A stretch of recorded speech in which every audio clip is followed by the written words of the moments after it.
good to get everything back and started. Just wish I was smart enough to actually remember to schedule all this, because I did not. But it is what it is. Just gonna get this one set back in. Let's get that base done. Because although I like how it turned out, I do need to get the actual base done on this one.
Probably not.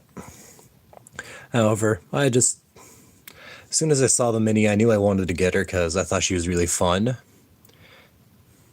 And also, I wanted to try painting the color scheme of the jellyfish guys from Shark Tales, for anybody who remembers that movie.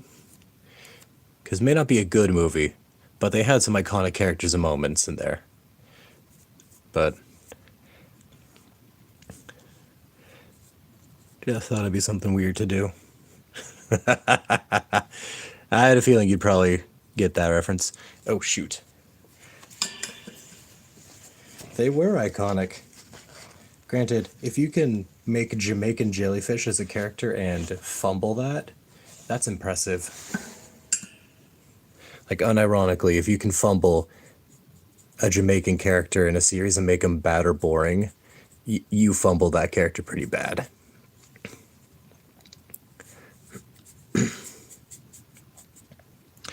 Granted, when I threw this one on the tabletop, I didn't make her give her character a Jamaican accent, but I would be tempted to do it. But right now, oh yeah, Cinnamon was probably my favorite. That's why I liked Applejack so much as a kid, is because Cinnamon was just iconic.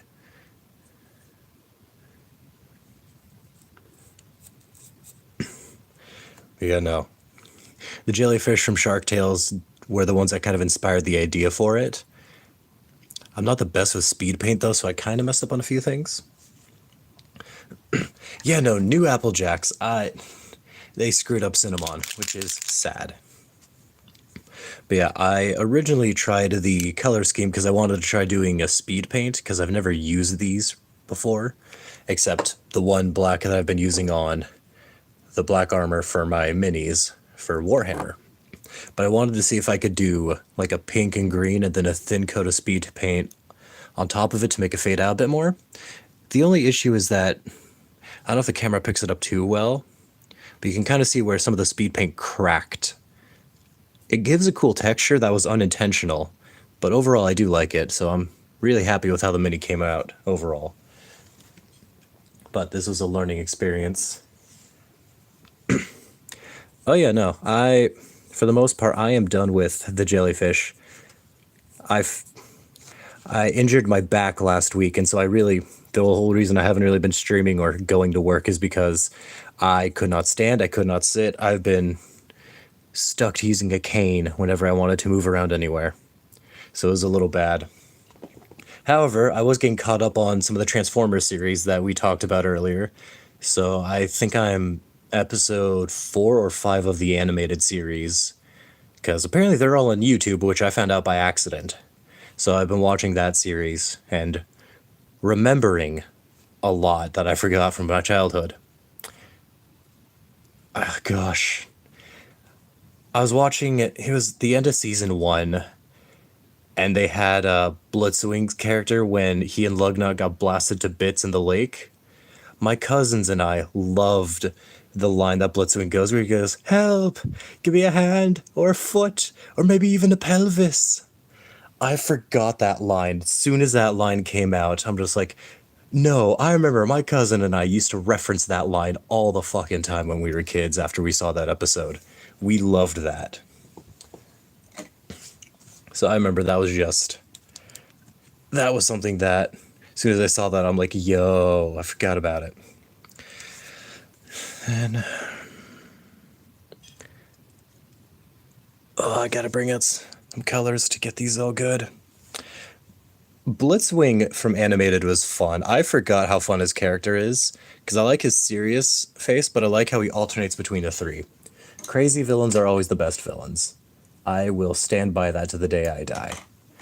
Blitzing was just much more fun, and you could tell that they had fun with his character. So, despite having a injured spine, I was having a good time just because, honestly, Transformers Animated, I forgot how good it was. Really? That's good to hear.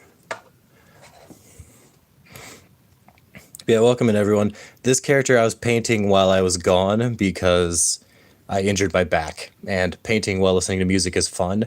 I just don't have I stream from my phone though, so a lot of my actual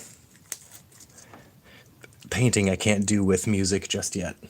Though I hope to one day. I want to buy a small little iPod Nano or something, just so I can get a handful of songs I can put on repeat.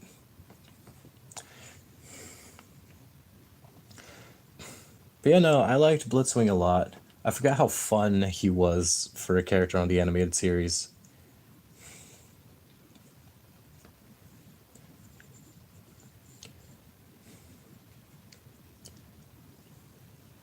Okay. The Force Unleashed. Ooh, wait, which version? Like, which console for Force Unleashed? Because the only version I got to play is I had the DS, so I played the DS version of Force Unleashed.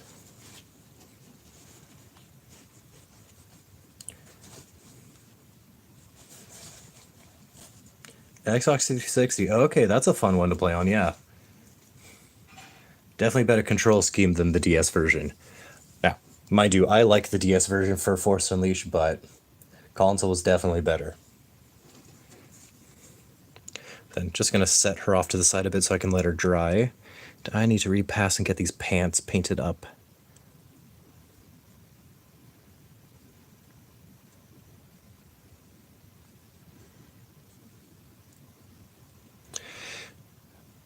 Force Unleashed was just great. I really enjoyed it as a game. Again, I had the DS version, so the control scheme was very different, but I liked it a lot. It was the Star Wars power fantasy back in the day. And Starkiller with his clones and his love story, not to mention the memes that have come from the cutscenes, hence people started remembering that game. It's all been legendary. I kind of miss when the Star Wars games they knew they were power fantasies. Like, that was the entire purpose of your character. And so they just try to find ways to make the Jedi feel iconic. Because I feel like 2003 Clone Wars kind of set a precedent for how the video games felt for the longest time. Because 2003 Clone Wars, Grievous was mopping the floor with everybody who came in front of him. And the Jedi were powerhouses that just couldn't be everywhere in the galaxy to fight every battle. So they had the clones to back them up. Not to say I don't like 2008 Clone Wars, but 2003 really made the Jedi feel powerful. Like it set them on a higher pedestal, and that was just a lot more fun for the games when they acknowledged you are kind of a god walking among men. So this is kind of what you're doing when you fight.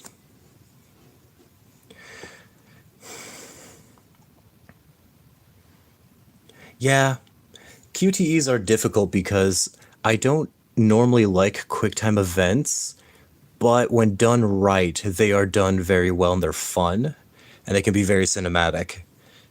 But QTEs are very much, it is an art to master and get those placed and paced just right.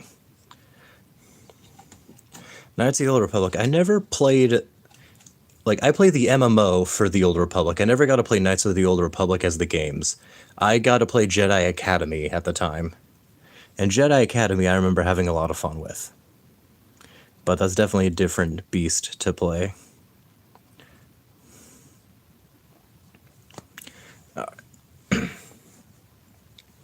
Throw that down. I need...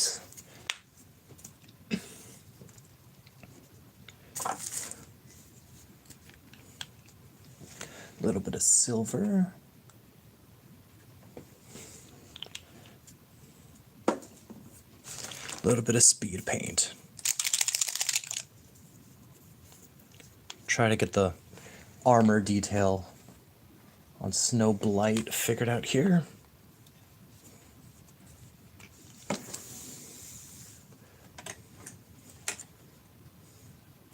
And yes, for people confused about the name, yes, this mini is called Snow Blight. It's supposed to be evil Snow White with a poison apple and a poison motif. So, just trying to get a dirty silver color, like silver black color mix, just so I can make her armor be a bit darker. Because I don't want her to be a gallant knight. This is supposed to be an evil corrupted version. So, I want it to be a bit darker, a bit more moody. So we shall see how it turns out. But yeah, I really do need to play the Old Republic games, because I played the MMO, I liked the MMO, but the MMO was hard to stay playing as a Jedi. Like, playing as a smuggler, the initial story sucked, but the gameplay for the smuggler and the gunslinger was a lot more fun than the actual Old Republic games that aren't the MMO. I should definitely get into, just because I know the story of Revan because I read the books and I did the lore videos and research and deep dives when I was a kid. But being able to actually play the games would be a different feeling altogether that I should go for.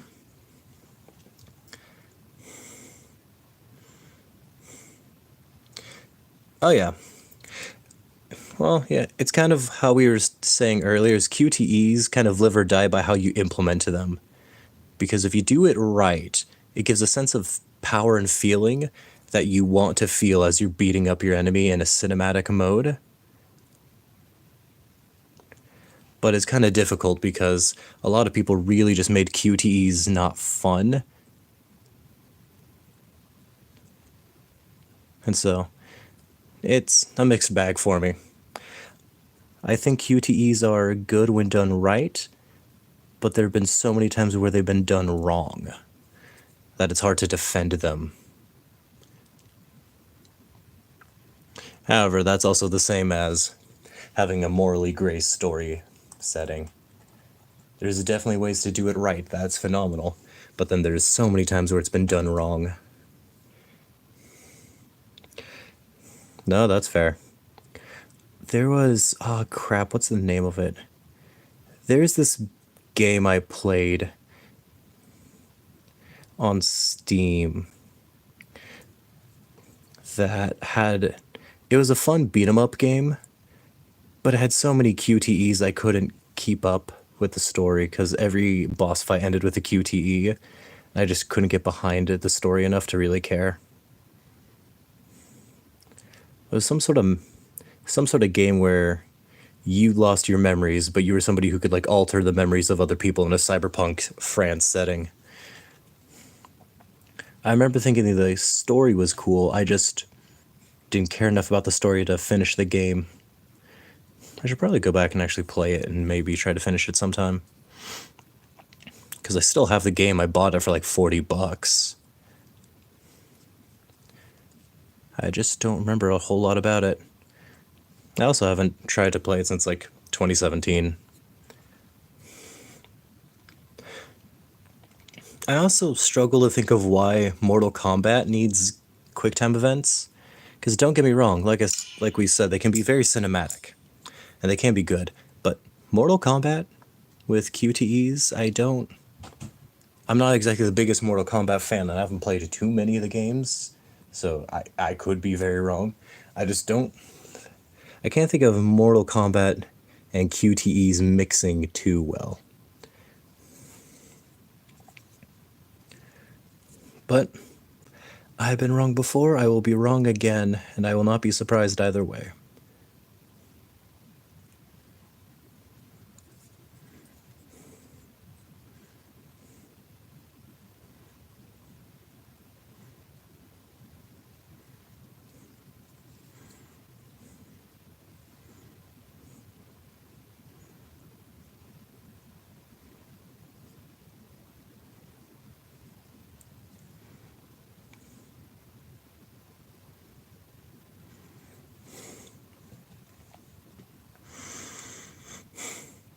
Oh gosh, that's even worse.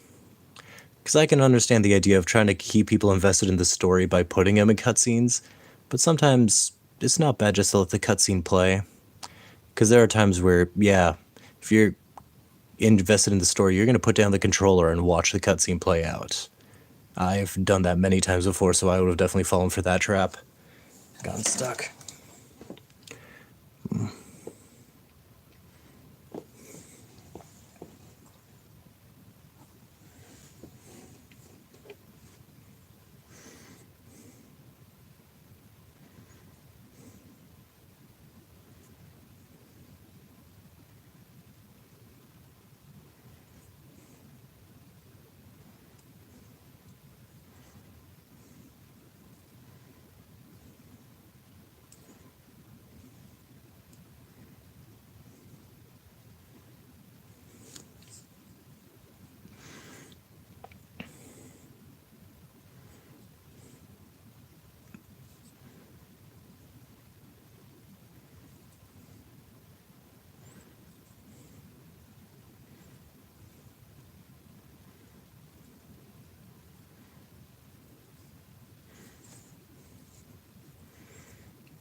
Also, now that it came back to my mind because I had forgotten about this, I fully admit when I started rewatching Transformers the Animated Series, I was listening to the episode 1 spooked me because I forgot that Starscream and Ice King have the same voice actor.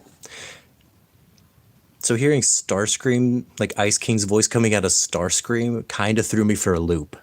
Because I forgot that was what his voice was in that iteration. It's good, it fits him. I was caught off guard.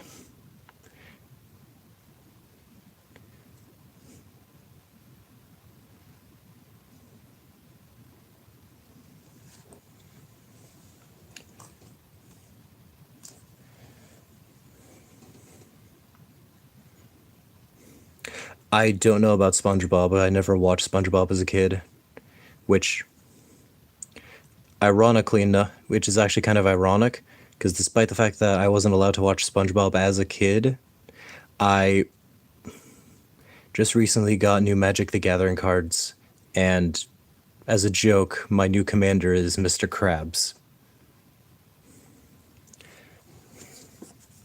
Like, hold on.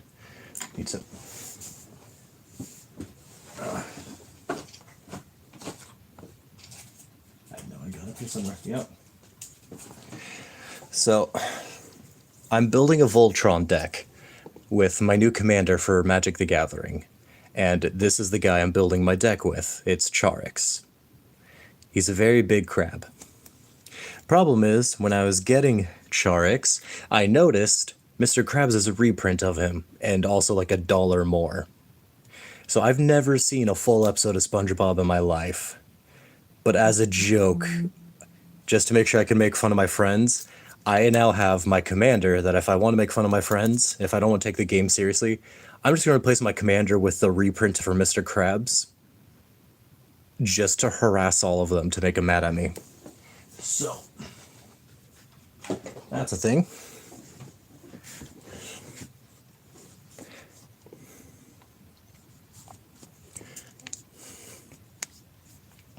Then let's see.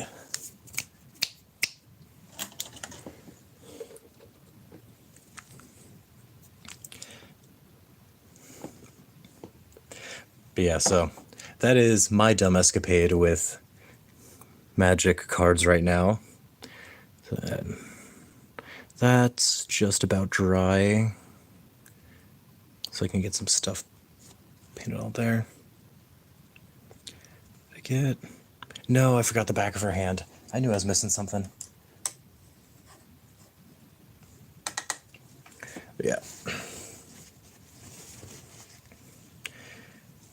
But yeah, Magic the Gathering has been interesting because I normally play a Landfall Leviathan deck that I enjoy a lot, but you know, it feels nice to win, and that deck is not very good.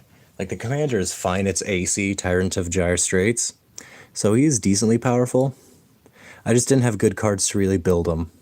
So I've been trying to work on building that deck while also getting a Charix deck up and running, just so that way I have some flavor with my commanders. I do... There is a Transformers card game? Huh. I do have some Pokemon cards. Gosh, I have more than I need. But yeah, I've got a... I don't have any on me, like, right by me, I don't think. Hold on. Unless if...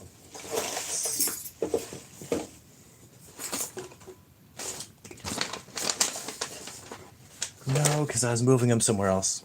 But yeah, no, I've got Pokemon cards. I haven't really been buying a lot of the new Pokemon decks, though, because I don't like what the meta has been for Pokemon. But I've been collecting Pokemon cards since 2006. I don't have a huge collection, but I've definitely got a couple. Got a couple of decks. I want to rebuild a deck I used to use on the app years and years ago, back in 2017. You've got originals? I've got like 3 originals. Most of my stuff is just stuff I traded in for. What kind of originals do you got, though? Because I've got like an original Bulbasaur, and I've got some of the named character cards. Yeah, I'd seen the Magic the Gathering and the Transformers collab stuff. I'd seen those. I wasn't... Thanks, Zach. I appreciate it. But I didn't see much for my the deck I'm currently building to throw in any of the Transformers cards. But I know there's a couple. Hold on, I'm just going to bring out a couple of things to show you guys what I've got right now. So, to troll my friends, sorry, I'm going to let the paint dry for a second while I explain all these, because I need the paint to dry so I can get started on those guys later.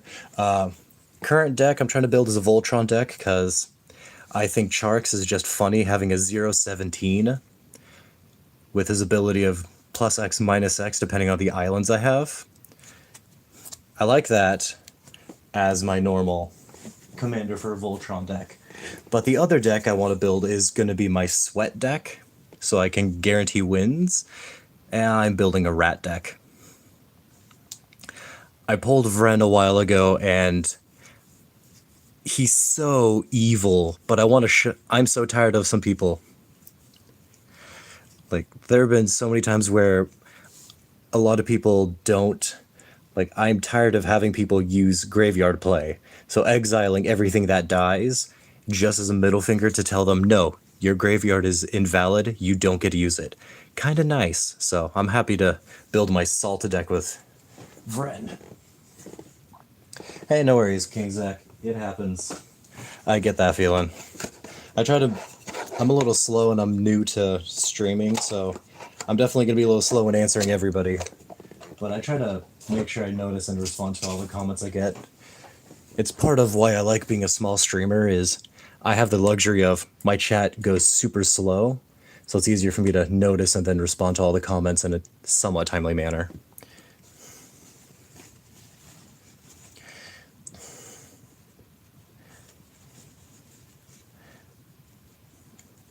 I mean,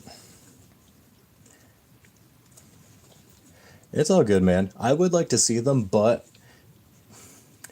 if there's no... YouTube's just weird because they don't really allow a lot. Because I swear, if there was a way to message between people on YouTube, it'd be nice. I don't know about that one, Zach, but I won't... I know I'm not going to be able to contest it. But I do, for anybody who does want to reach out to me, like to show me like pictures of like their mini projects or for their cards, I've got an Instagram and I've got a Twitter that you can just message and send images on that way. And yeah, Crab, it's kind of weird just because playing Magic is easy until you get to multiple different decks and how they change the game. Like, personally, I like playing 60 card, but I also like simple Magic decks. I mean, that's why I like my Landfall deck. Wish you could, but you don't have enough subs. No, it's okay, man. I don't have enough subs either. But for Magic, I started with a Landfall deck. Like, hold on. I can just bring it out. Because I got the box right next to me. My commander for my Landfall deck is AC Tyrant of Gyre Straits. I can play an additional land on each turn, and whenever a land enters the battlefield under my control, I draw a card. And so, basically, I draw a bunch of cards, and then I get a bunch of Krakens, Leviathans, and Serpents, and I've got 4 or 5 board wipes that don't target Krakens, Leviathans, Octopus, and Serpents on the field. And so that's kind of what my whole win condition is for that card. Aw, jacked him? Gosh dang. Cardjackers are always the worst when they're roommates. And then my best deck is a 60 card deck that I absolutely love playing. That I need to find the good cards to explain how that deck works. Okay. Basically, for a 60 card, my best deck is based around having an Urbrask Forge. Basically, create a token, swing at it, and then have this to throw out extra oil counters on my stuff every turn, so that way I can get bigger creatures to swing at people. And then, of course, this guy, add extra oil counters on everything when he walks in. And then this guy, add oil counters and then discard him, draw 4 cards to get more cards in my hand, so I have draw power. I like the deck a lot. The only issue is I don't have anything, so I recently bought a bunch of Aether Flame Walls and Aether Vein cards, so that way I could... just so that I can have some defenders, because right now my deck doesn't have any defenders or big monsters that keep me alive during the game. I'm new what hard colors. So basically, I've got a red 60 Phyrexian deck. The entire point of the deck is I have a... Hold on. Basically, you play this guard, 1 to 4 of them on the field.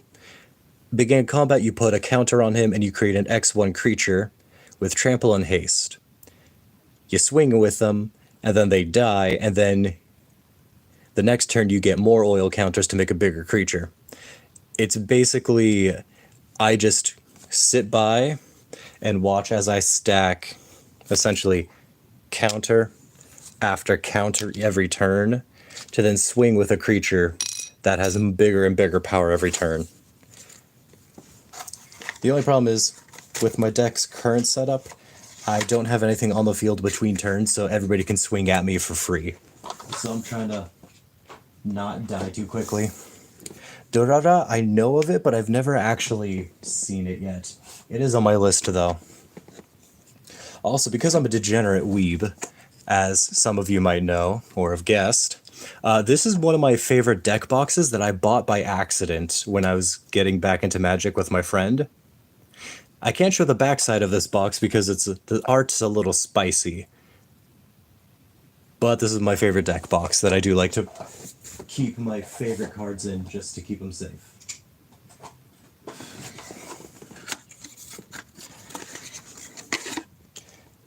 And then I have another 60 card deck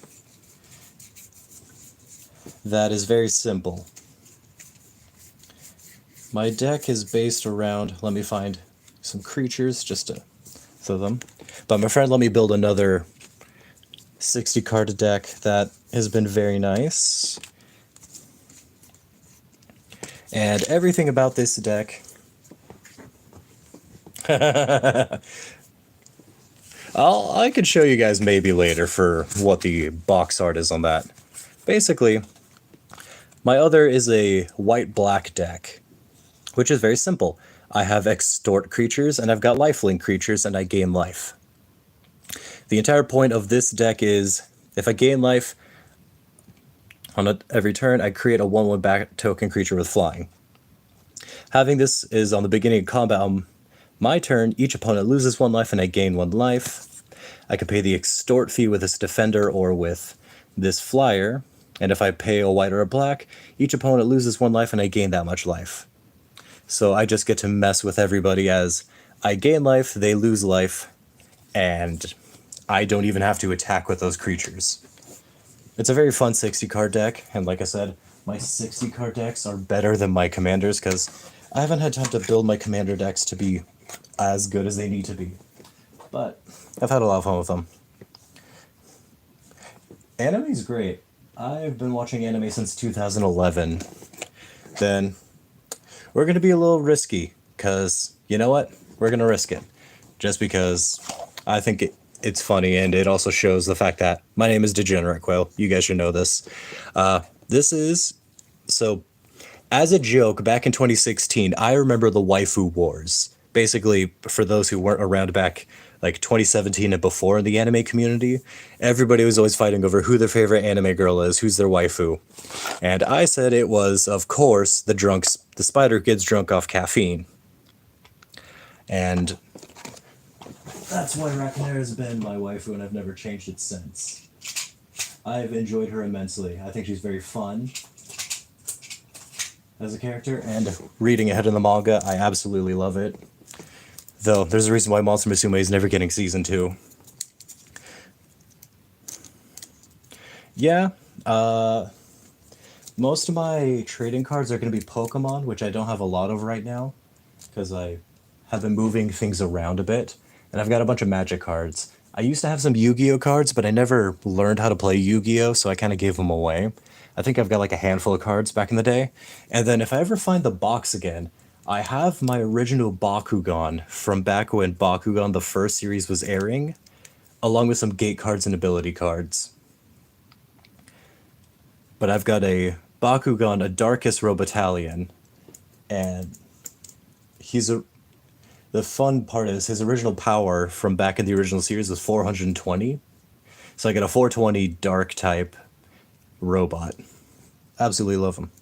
I don't got the cards with me right now. They're in a different room.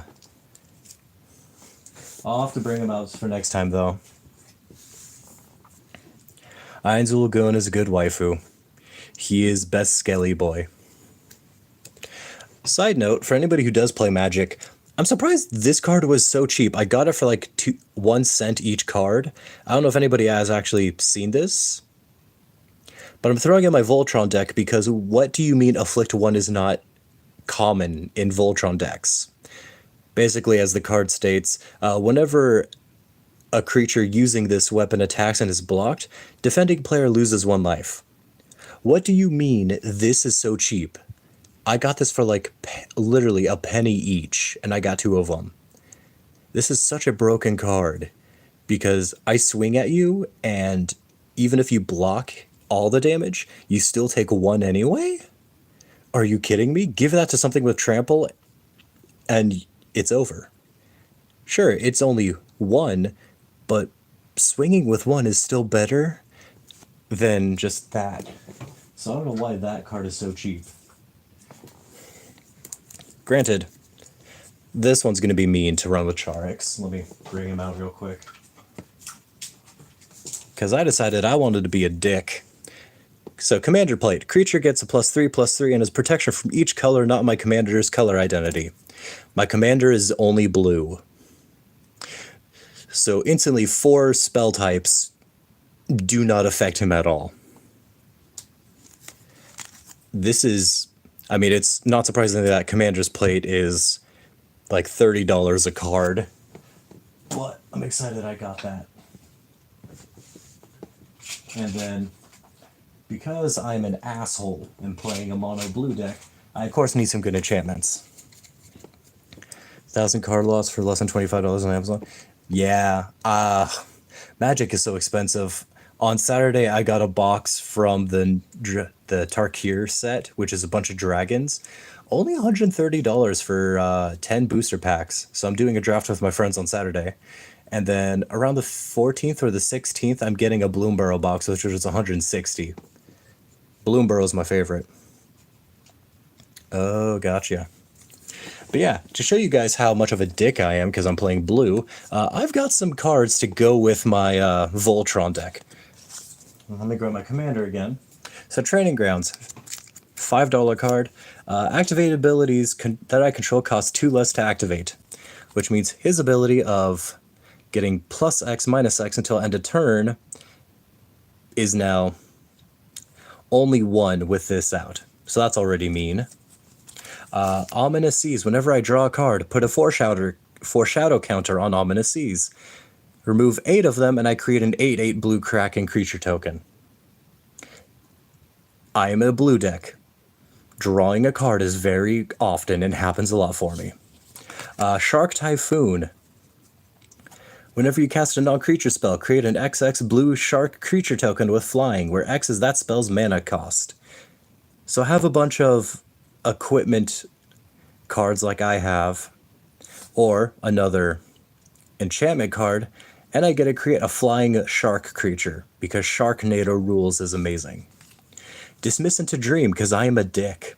Each creature my opponents control is an illusion and has the ability, whenever this creature becomes the target of a spell or ability, sacrifice it. So if they're doing something to boost all the creatures on the field with an ability, as soon as that comes into effect, sacrifice all of them, because I'm a dick. And then Force Fruition. Whenever an opponent casts a spell, that player draws 7 cards, because I'm a dick.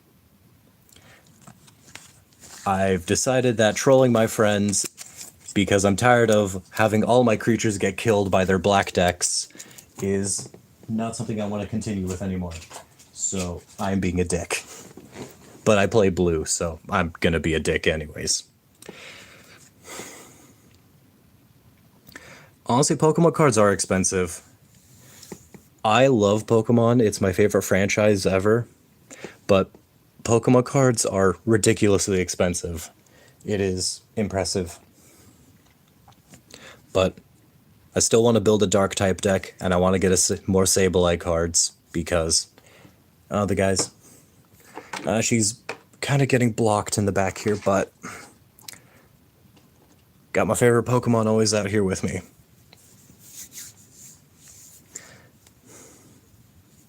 I mean, duplicate cards you kind of need if you're doing a 60 card format, or if you want to build multiple decks with the same card, because some cards are just really good to use. And 50 on Pokemon Originals. Interesting. Some of those, gosh dang, I think some of those would be fairly expensive depending on which originals you got.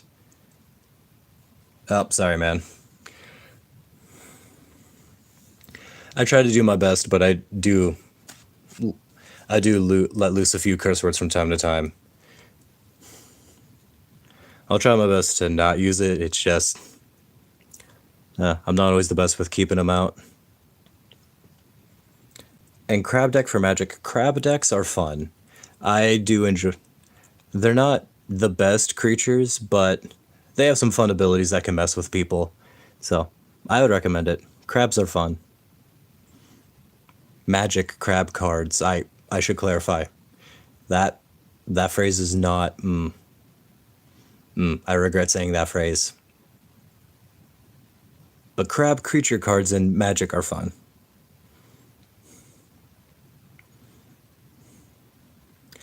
Depends, because there's a couple of good ones, and I've ordered a lot of them off of... I've mostly just been ordering them card by card because I don't want to go through the expansions.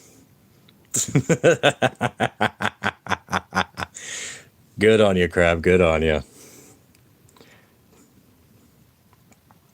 But yeah, you can see why I immediately regretted my choice of words when I said some of that stuff. It's like, wait, there's a...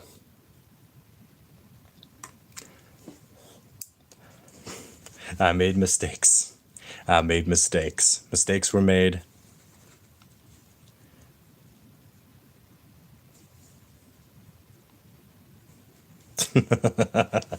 Thank you. It's one of my defining features. One of my friends just became I think it's an affiliate on Twitch. Basically, she wants me to record my evil laugh so that way people can torture her with it on stream.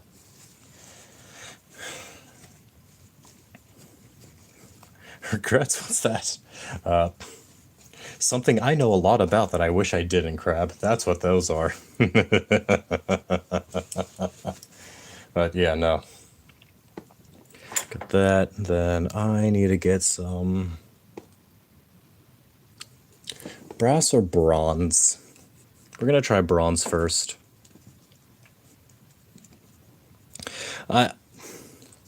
That's fair, King Zach. I shouldn't curse that much. It's just they slip out from time to time because I am trying to curse less and less. But old habits die hard. My favorite Pokemon's Pokedex number. Oh gosh. It's Sableye, so what is that Pokedex number? It's gonna be early 300s, but I can't remember exactly which one it is.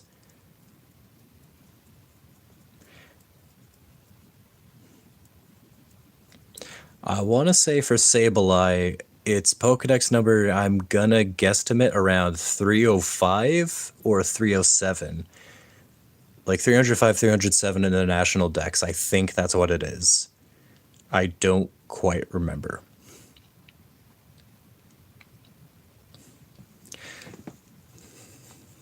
Honestly, I haven't had a good crab in a while. Most of what I've had recently is I've had a lot of imitation crab, but I could definitely go with some real crab. Especially in a hot pot. I want to do hot pot again because it was really good last time I tried some with my friends. However, we definitely needed to be careful with how we went about making it.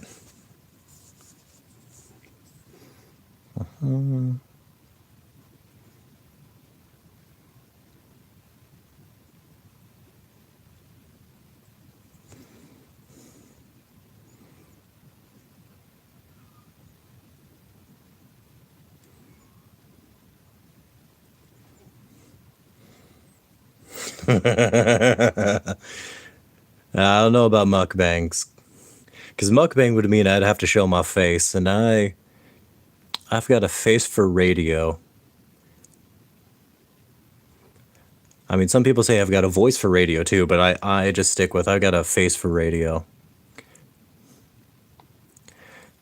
That and also the other I mean, I'm not cooking you, my guy, but maybe just one of your relatives. Because lobster's a little expensive. And I try to save that for more fancy occasions, because when it's 15 bucks a tail, there's only so often I can do that. Crab no tastes good, crab tastes like pain. Well, I was raised on Pain and ASDF movie. So that's absolutely something that I am used to. Face reveal, yeah, that's... Technically, I've revealed my face a few times. I also accidentally doxed myself on a previous stream, which is why that stream VOD isn't up yet, because I need to edit out when I showed my address, because I forgot to do that. For context, What I did was, I was so excited I got a new mini that I'm like, hey, I got... Like, I got a box like this out because I had a new mini that I'm like, hey, let's do an unboxing on stream. That'll be fun. So I cut open the box. I got one of the 2 stickers with my address off before I threw that on stream. So, like an idiot, I didn't realize I had put... You did, yes. And so what I need to do is I need to go into the YouTube app and actually like edit out that part of the stream so that way I can post the VOD, because I actually had fun and a lot of people came in. I think you were there on that one, Crab. I think you were there for later on. But it was like the first 10 minutes and I need to like cut that part out so that way I can just show it without having to go, hey, you guys know my first name, my last name, and the address I'm currently at. Because that's not something I need to have as public information.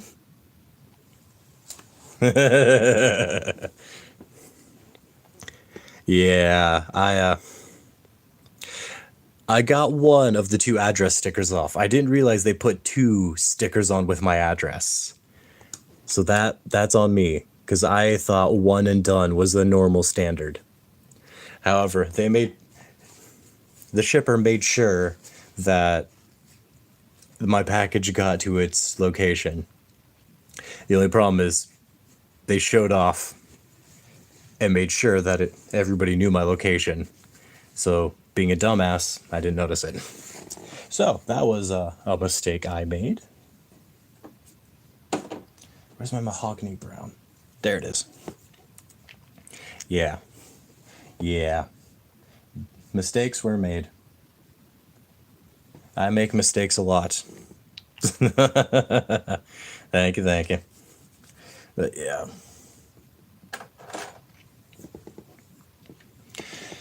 Then we're gonna grab a little bit of this brown so I can get the boots on this one.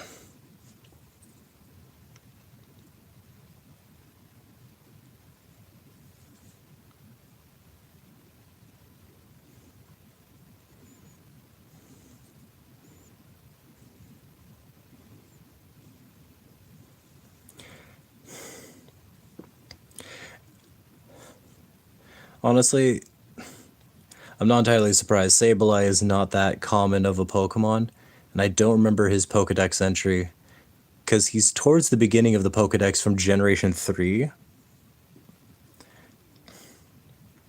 Sableye, what's that? It's my favorite Pokemon, this little guy right back here. Yeah. I really wish I did a better job on that base. But yeah, for my self-insert OC that I use for my videos, when I do long form and edit things down, I normally have a picture of an actual trainer with a Sableye on his back. For lore reasons, I decided to give the Sableye a nickname, so I named it Beryl, and it's a female. Sableye is my favorite Pokemon. It's a ghost dark type that's found in... Oh, it's not Rustboro, it's the cave in Dewford. I don't remember the name of that cave, though. Yeah, no, that's fair. Sableye's weird, because Sableye has had an interesting amount of actual Pokemon cards in the TCG. Always as, like, a basic support one, where you can, like, get extra cards. You never get a good... Like, we haven't had a really good Sableye card in the TCG. But he is occasionally printed, like, every 2 or 3 expansions they have a new Sableye card. So, not very common, but Sableye does get a surprising amount of love in the TCG, and I absolutely appreciate it, because Sableye is my favorite Pokemon of all time. Which is hilarious, because my favorite Pokemon type is the Poison type.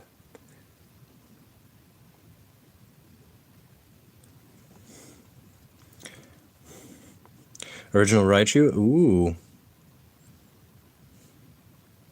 Interesting.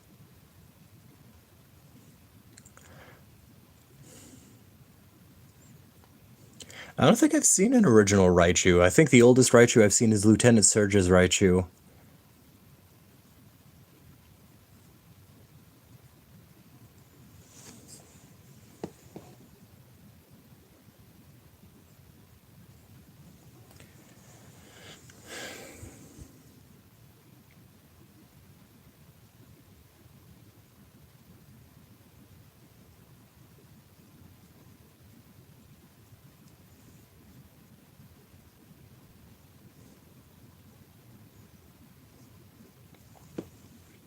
Though with an original Raichu, if I were to guess based on the original TCG, I assume it would have between 90 to 100 HP, with one move that does 30 damage and another move that does 10 for only one energy cost. Again, I'm not familiar with the original Raichu from the TCG. The oldest one I saw was Lieutenant Surge's. But that's what I would guess would be what an original Raichu card would be, knowing the original TCG. Because I've got an original Articuno, and that was 90 HP for a move that does, I think, 40 damage, 30, 40, 30, somewhere around there, like Diamond Eyes or whatever. It's a... Because Pokemon TCG has had massive power creep, and that's why I haven't really kept playing it.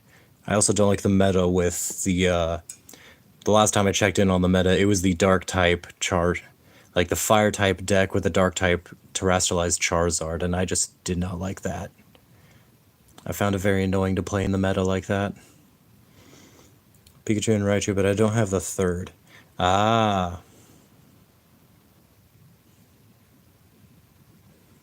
Fair, fair.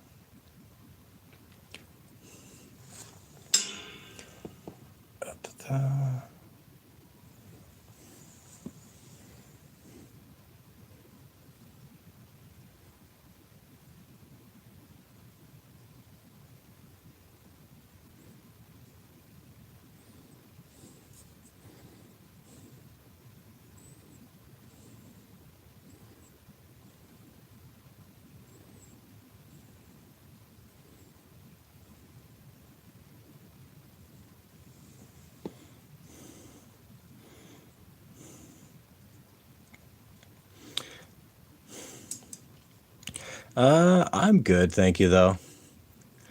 For the online reward stuff, I don't really... I stopped playing the online TCG a long time ago just because I don't like the current meta.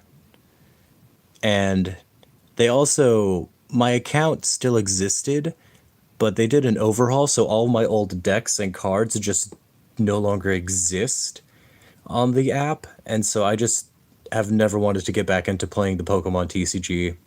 Not unless if it's in a physical sense, I'm not playing it.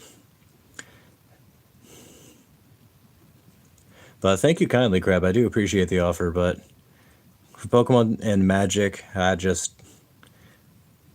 haven't really kept up with the meta, and I don't want to do stuff. Complete 3 Evo Fletchling. Fletchling's a fun card. Not my favorite Pokemon, but Fletchling's cute. I just don't like everything that comes after Fletchling, personally. And I feel bad for... Oh, crap, because it's Fletchling, and then there's Fletchinder, and Talonflame, that's a Talonflame. Because I remember Talonflame's abilities got nerfed right after the generation it came out, and so it wasn't nearly as good afterwards, and I feel bad for Talonflame fans. Because Sableye never got a lot of love or attention except for getting 1 Mega. And I'm excited that he's going to be in the new game in Legends ZA. So I'm going to get him on my team. Outside of that, though, Fletchinder just got nerfed. Or sorry, Talonflame's ability got nerfed. And that's so much worse than being neglected or not loved.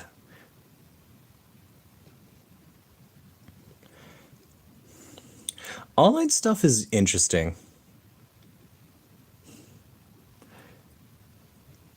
Because on the one hand, some of the online stuff can be fun. Like, I like the Magic online stuff.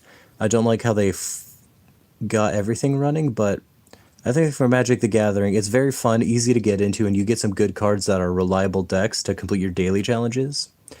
But you definitely got to do drafts and build up cards and get the free packs, so that way you can build what you want and keep going. Because the original decks are good. Like the starter decks they give you are good, but after that you gotta find your niche and really build things up. Fake Pokemons.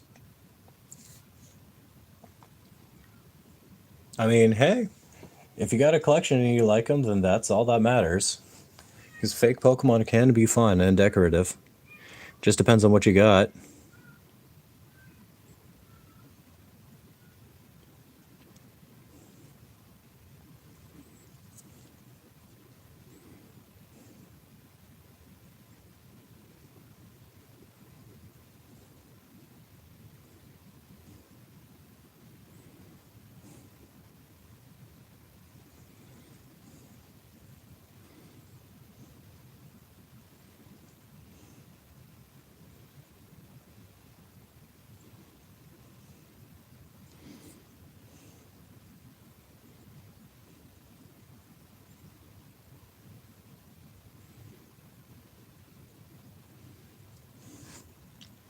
But yeah, since we're all here and Pokemon's on the mind, and because I sold my soul to Pokemon years and years ago, what is everybody's favorite Pokemon?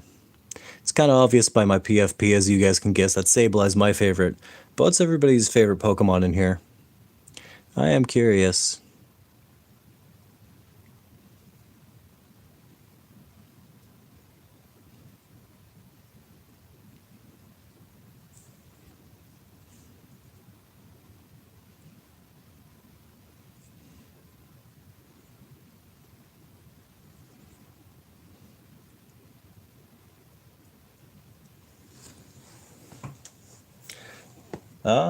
Just depends. Some people feel talkative, other people don't know. You don't know yet? Hey, that's fine. Favorite Pokemon come and go. It'll change for a bit, and then eventually you'll find the one that just always sticks with you. I've always liked Sableye, but I never knew who my personal favorite was until a few years ago. I just kind of went, yeah, it's always been Sableye. I like other Pokemon. There's some very close seconds in my list, but Sableye's been my number one for a while. Not everybody talks while people stream. I'm very much one of those people where if I'm on stream, I'll either be talkative or I'll be doing something else and I'll lurk. So, not everybody will speak. That's just how it goes. I'm just excited that people are willing to even listen to me yap while I do all this. So, if people feel like talking, they feel like talking. If not, got no problem there. Just excited they happen to be here, and I hope that I'm able to help them just relax and unwind for a bit. Then throw her down. We're gonna try get some more Xandri dust on the base for this one. Now that I got our boots mostly figured out.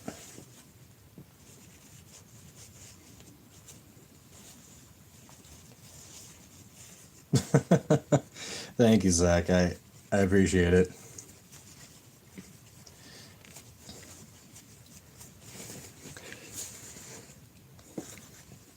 I'm just a hobbyist though, so I always get a bit of imposter syndrome with YouTube stuff. Let's see, we're gonna get some Xandri dust on the base here.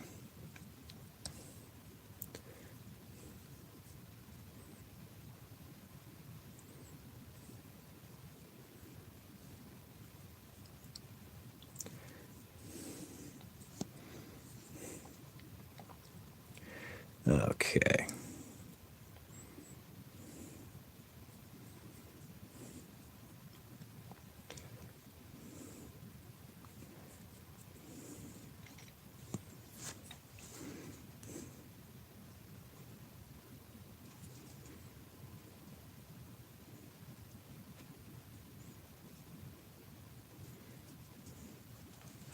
Okay.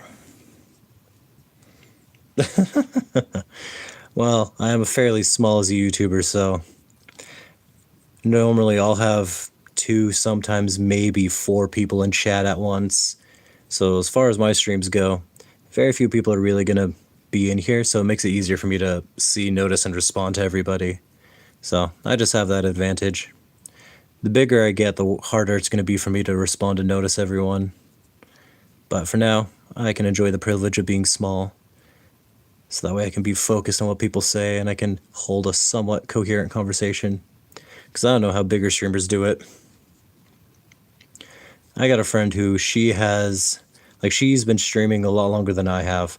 I did YouTube videos before her, but she's the one who's the streamer between the two of us.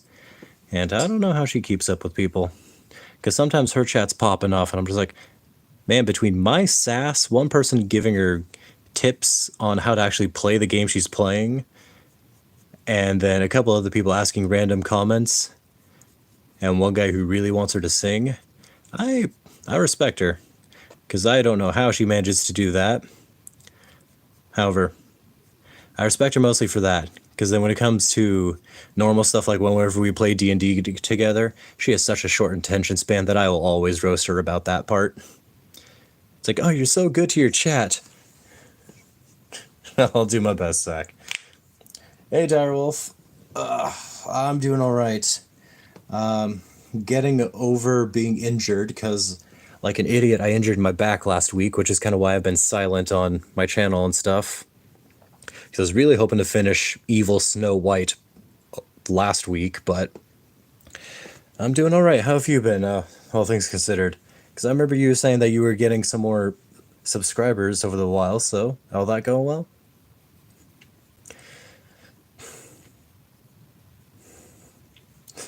Well, I'm getting mostly better because now I can sit and I'm not in consistent pain, so I am doing better. I could definitely be better, but I'm at least able to sit down and I'm not in pain. Hey, 71's pretty good. That's almost as much as I got, and I've been doing this for, gosh, 3 years now. I've been doing YouTube content. So hey, you're getting some pretty good quick growth because you're doing better than I am. At least in terms of growth, you're going a lot faster. 4 subs is pretty good to start out with, Zach. It takes a while, but as long as you work towards it, you'll be able to grab it. Favorite Pokemon are Darkrai, Giratina, Mightyena, Houndoom, Mimikyu, and the Unknown. Honestly, good choices. I have a personal... Hey, I have my favorite type in Pokemon. So my top 3 favorite types in Pokemon. It goes Poison at number 1, Dark types at number 2, and then Ghost type at number 3. So I can't judge the emo team because I absolutely would have the emo team. Mightyena has a special place in my heart because the first full-on shiny I ever caught was when I was 8 years old. I was playing Pokemon Emerald. I restarted my file. I found a shiny Poochyena, full odds shiny in the wild. And I named it Twilight, and I took it through the Elite Four. So, Mightyena will always have a spot in my heart, because the golden dog will always be with me. It's one of my favorite shinies, and it's the first one I ever caught full odds. I didn't even shiny hunt for it. I was just playing a casual playthrough.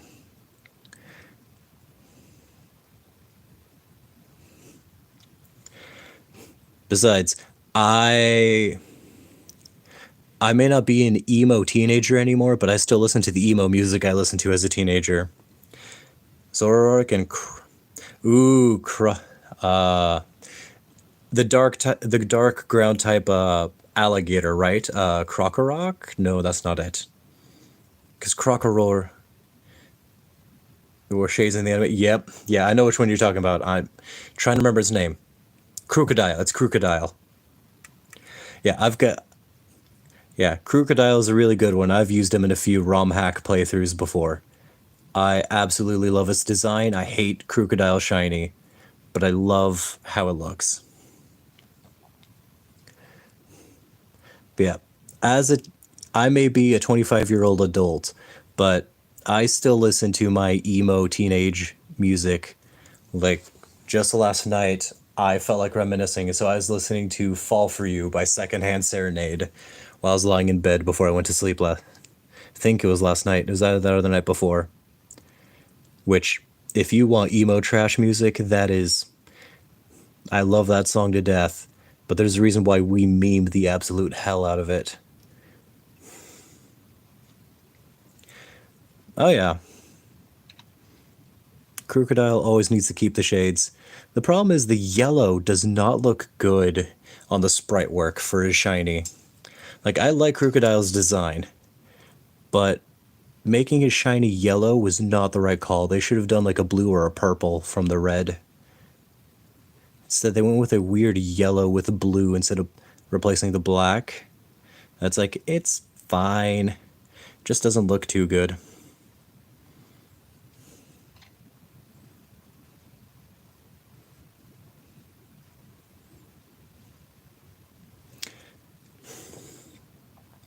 Gosh dang it.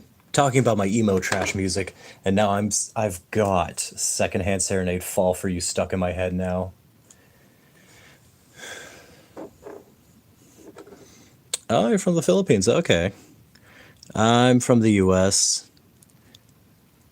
So I'm very much the cringe American.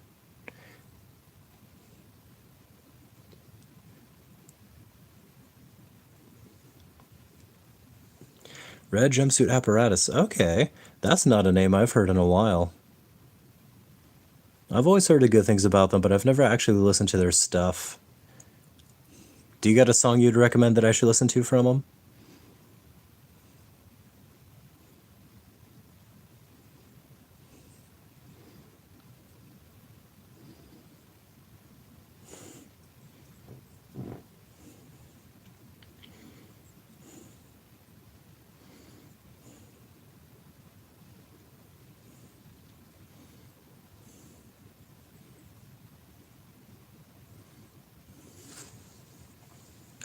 Because I am stuck with Tonight Will Be the Night That I'll Fall For You over again.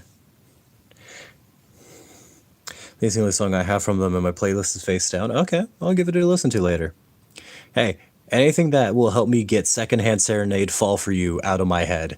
Because the last thing I need is to listen to that while I go to sleep tonight. I normally listen to that song when I'm just trying to get all my bottled emotions up out of my head. Exit for 1 sec. Oh, that's fine. No worries, man. We all gotta do things to get things moving along. It is what it is. Yeah, because right now I've got Secondhand Serenade stuck in my head, and I need something to replace it because I don't want to deal with my emotions right now. Because much as I love Secondhand Serenade, I do listen to there's music specifically when I'm like, okay, now I can release my emotions, I can get rid of them, because I don't like feeling my emotions. Certain things just not something I want to feel on a daily basis. I listen to songs like I'm Sorry by Joyner Lucas. Never heard that. I'm going to have to add that to my list of things I'm going to have to listen to tonight. Because I'm always trying to find new music.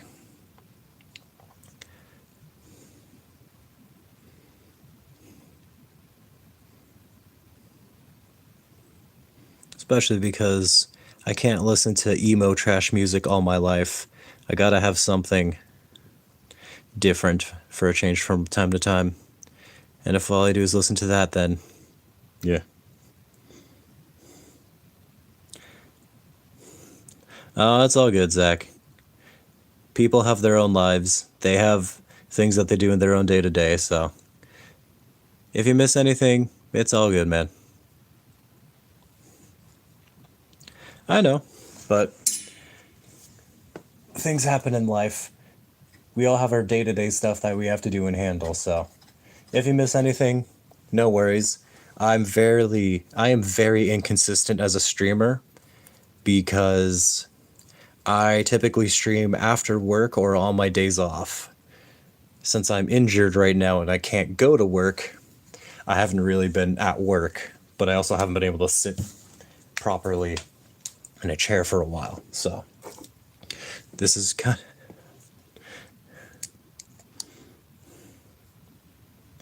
No, that's not bad, Crab. I'll have to take a look at that. I figured, Zach, I figured. But I also just wanted to give the disclaimer that I am an inconsistent streamer, so if anybody misses my lives, I attribute it to the fact that whenever I go live, I just don't do it on specific days. It just happens when it happens. And so we all got things we're doing, And people just can't jump into my stream every time it's convenient for me. It's got to be convenient for you guys. So I appreciate it when you guys come out and listen and chat and talk for a bit. But I'm not going to expect everybody to show up all the time. Oh, that's also fair.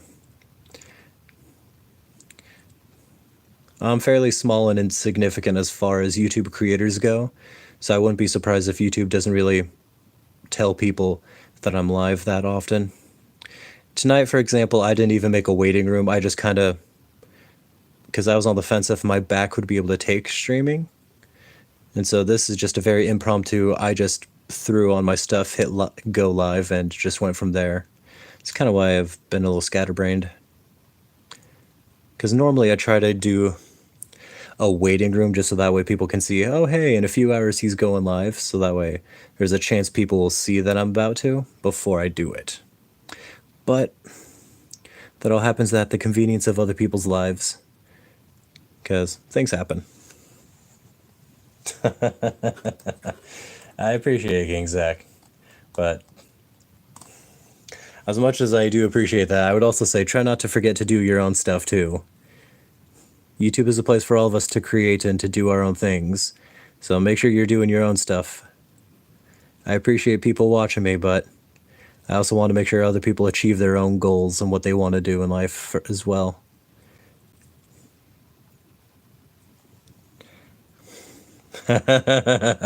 All good, King Zach, all good. My life ain't convenient. Well, no, that's fair.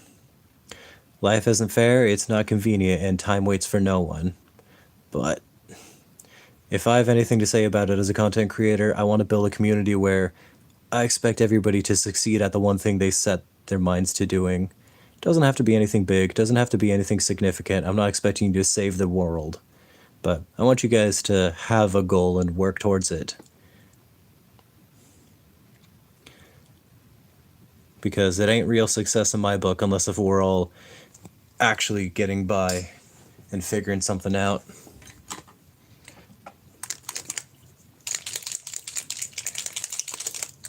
Yeah, that's fair. It's fairly late. Especially because I started my live late too. Yeah, it's 12:19, so it's 19 minutes past midnight here in my area. So this is very much just an impromptu stream of me just getting something done and seeing if I can stream again. Because my back has been out, and I need to get back into it, the swing of things. Yeah, not being able to sleep sucks. It's definitely not the most fun, but it is what it is. Ooh, I'm just hoping I'm actually able to sleep, because normally whenever I actually stream, I'm able to wear myself out. Yeah, the insomnia life. Okay. Man, this is a lot more red than I expected. Okay. So I'm trying to use an orange speed paint called Nuclear Sunrise. I figured that's going to be very orange. I'm looking at my wet palette. It seems very much more red than orange, which has me worried because I was hoping to do speed paint orange right over. Okay, it's showing up a lot more as orange now. At first, it was very much more red on my palette that I'm like, oh no, oh no. Oh, that's all good, King Zach. Sometimes conversations ebb and flow. Sometimes we'll be on the right track, we'll be able to say things and keep the momentum going. But sometimes things just happen, and there's nothing wrong with just going with the vibes. Then, thank goodness, it seems that this orange is actually orange. And do I know the Muffin Man? I mean, is she married to the Muffin Man?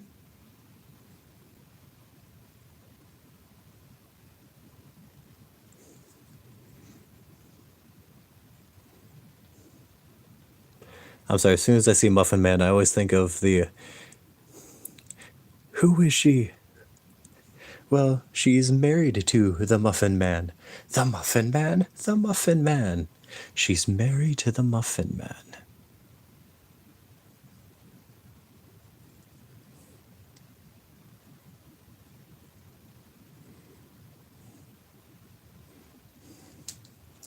The Muffin Man. All caps. Okay. You know, I will admit, I was a little scared about how this would turn out on the coral. I think the speed paint was the perfect idea to layer it above yellow, because it really does pop out the way I was hoping it would from the actual Jellyfish Mermaid. So that has me feeling very hopeful on things.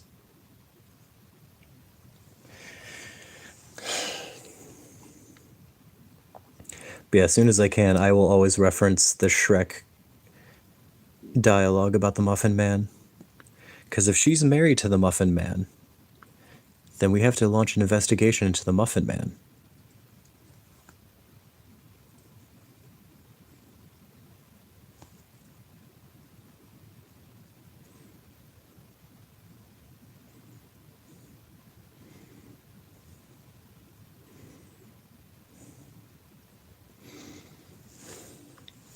But oh boy. Also, what's everybody doing for Mother's Day? Because, yeah, it's a Jellyfish Mermaid.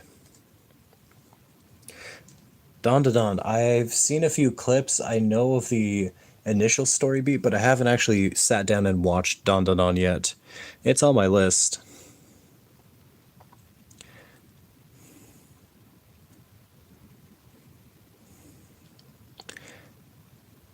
Because so far I've been trying to get by on getting caught up with other anime and watching other things. I've been struggling with watching the Devil May Cry series because, gosh dang, Adi Shankar strikes again with his typical views, which I thoroughly struggle with. Yeah, Mother's Day is this Sunday.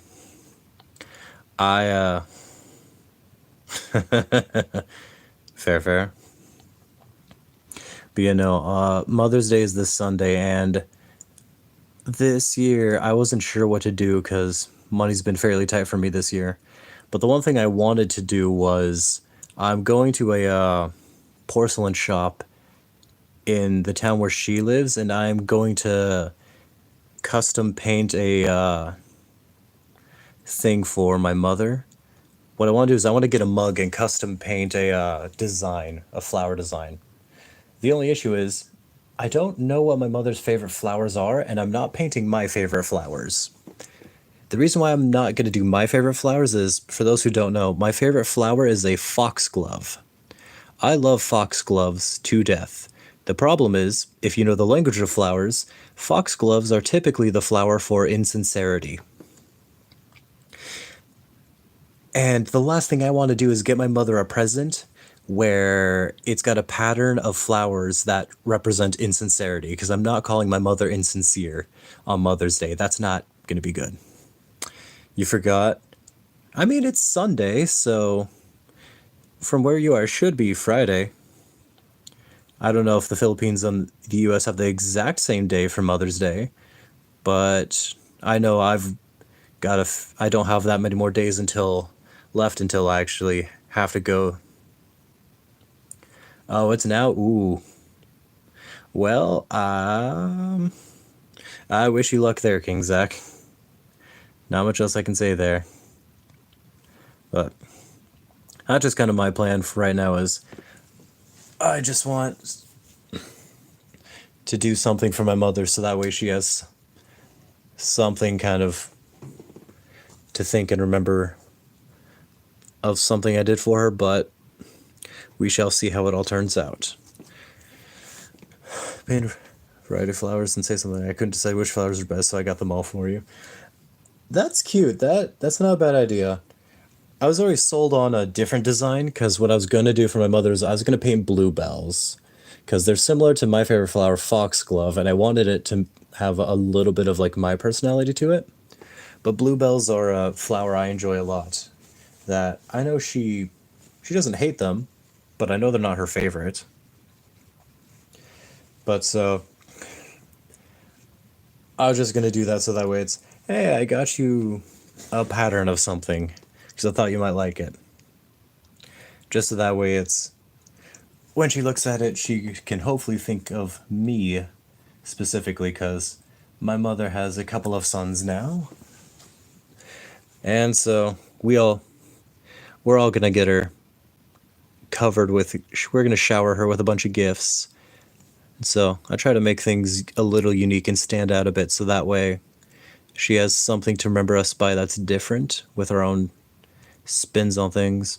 Because if my brother wasn't covered by school, I was going to take my brother out to go do that activity with me as like a brothers only thing. So that way he paints a custom mug for my mother. I paint a custom mug for her, and that way she has, hey, your sons went out and got you these. However, apparently, according to him, his school's doing an activity to make gifts for her. And so he's covered, so I just have to get caught up and do my own thing for her. So I gotta go in early tomorrow morning. That's all good, King Zach.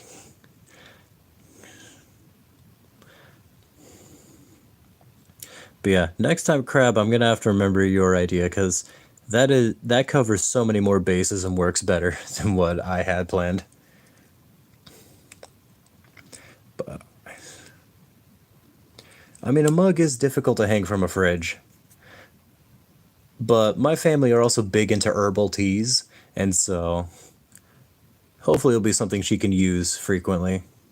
At least I hope so. Okay. I'm going to get another base coat down there, but we're basically done because the base pops out how I wanted it to. The mermaid itself is done, so we're just going to... I wish I had some texture paste just to throw something on the bottom so I could have like a couple waves of sand at the bottom. I just don't have that. Granted. Oh, where is the thing? Because I recently got a couple of bags of beads. Here they are.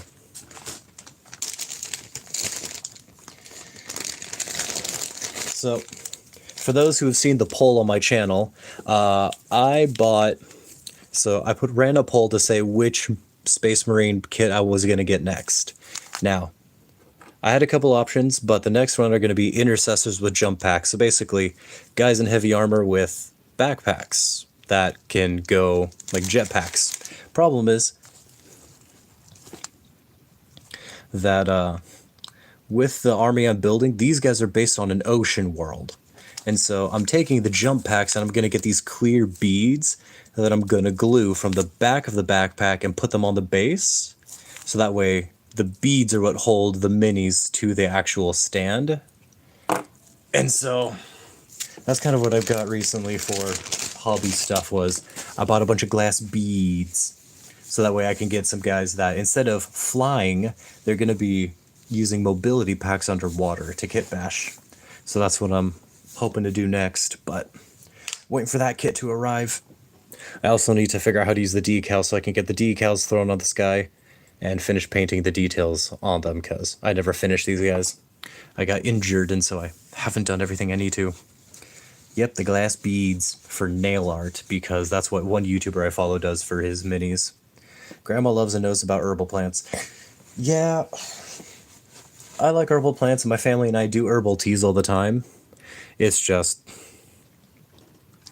it's always difficult because my mother really always says that she has everything she wants. So if I ask if there's anything I should look out for or give for her, she really just says, you know, just a signed card is all I need from you. I'm like, okay, Mom, I love you too. And I know you're content with just a signed Mother's Day card, but I want to do something more than just give you a card. I want to find something that puts an effort for you because I want to. I know it's. I know it's the thought that counts, as people say, but I want to. It's because of that I want to make sure that I put in a lot of thought and effort into my gifts from my mother. Because growing up, for the most part, she was a single mom raising me as her only son for the majority of my life. And I just don't feel right about just defaulting to a gift card or just a Mother's Day card and saying, Happy Mother's Day. I know that's all she says she wants and all she says she needs, but can you fault me for wanting to go above and beyond for her? I just feel like I owe her so much and I can't do everything to repay her as well as I need to. And yes, E. Probably doesn't help that I can't escape the joke from my friends. Because IRL, a lot of people since I was 17 would make the joke that I look like Markiplier. And so, E has definitely been a part of me for quite a few years, as that always hovers around me. Feel that with your dad? Yeah. I don't know. Being with family in general, family is weird. Oh, hey, Selection, how you been, man? Been a hot minute since I last saw you. EA Sports. It's in the game. Or, as the better version of it is, E, E, E, E, E, E. And I'm your inspiration now, King Zach. Are you sure about that? I unironically call myself a degenerate because I don't think I'm a good person. I don't know if you want to have me as your inspiration here. Like, I'm not saying I... Bro plays FC. No. Not that I can recall.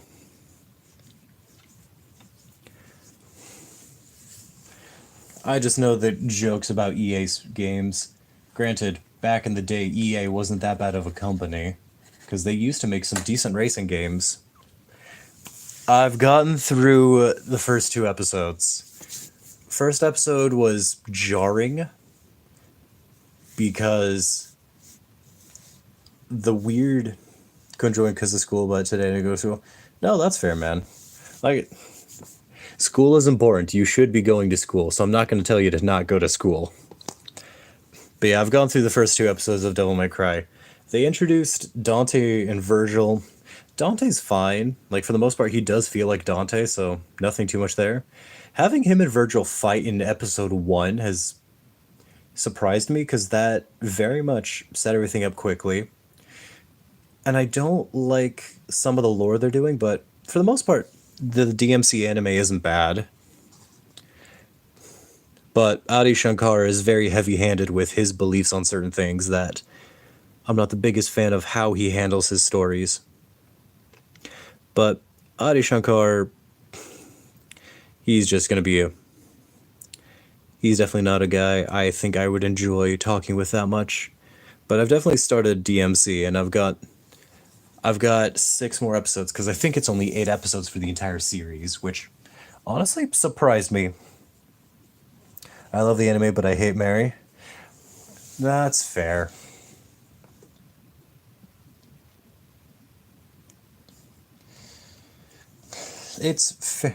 Now season 2 is coming. I would assume season 2 is coming, because as much as I don't like how Adi Shankar writes religion in his stories, he does... The writers he has are decent, because he's able to at least get good... The people he works with are able to get a good character dynamic between characters. And so, again, I don't like everything Adi Shankar writes, but I'm not going to lie and say that he's bad at everything. He does know how to give characters banter between each other that makes them feel good to watch. So, I will say that I don't like his writing on how he portrays all the world's religions, but that's just how it goes. Is he does have good things. Hey man, I'm the oldest one here, so if Crab's old, I'm ancient. It's okay to be inspiration as long as you are an inspiration for good reasons. You know what? That's fair. That's fair. I know you're joking. I know you're joking, man. Don't worry. But I am going to defend people if I know I can, just because I knew it would be funnier for me to say it.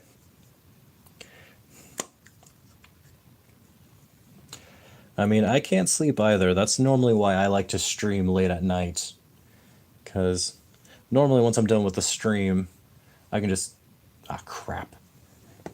I mixed the wrong paint. Did not mean to mix that. Did not mean to mix that.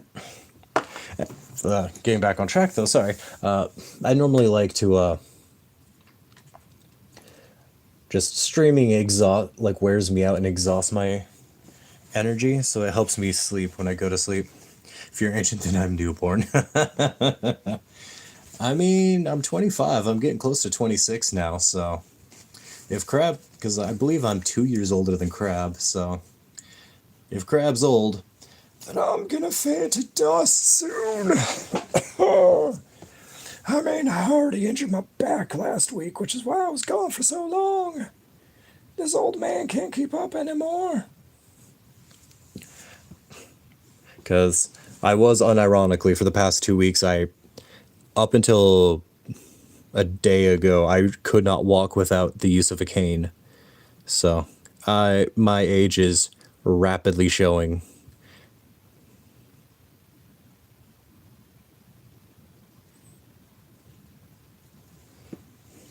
"22, about to be 23. Ah, okay. Hey, King Zach. Welcome back. Then just gonna go for another base coat of all this to get that purple to show more over the black primer, because there's some thin spots.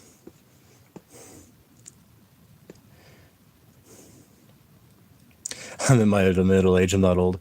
Trust me, man, I would love to say that I'm only middle-aged, but the fact that I injured my back and could not walk for a week without needing a cane, I have never felt so old in my life. Like, sure, I'm only 25 and I shouldn't be feeling old, but I already got bad knees and now I injure my back that I had to take a week off of work. I can't feel anything but old at that point. Because I know people who are in their 30s who don't get as badly injured as I do. And they're just fine. Drop the fan on your toe and bust them in. Fuma's gonna exit the life. No worries, Zach. Take your time. We all got things we gotta do. Especially for Mother's Day, you gotta run out and support the family as best you can. Then, doing some sit-ups and steel chair fell on me. Goodness gracious, that... The steel chair always gets you. Whenever you least expect it, it will always hit you. I know I can never escape the steel chairs.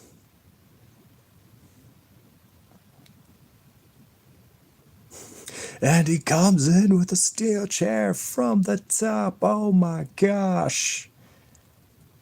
What a knockout.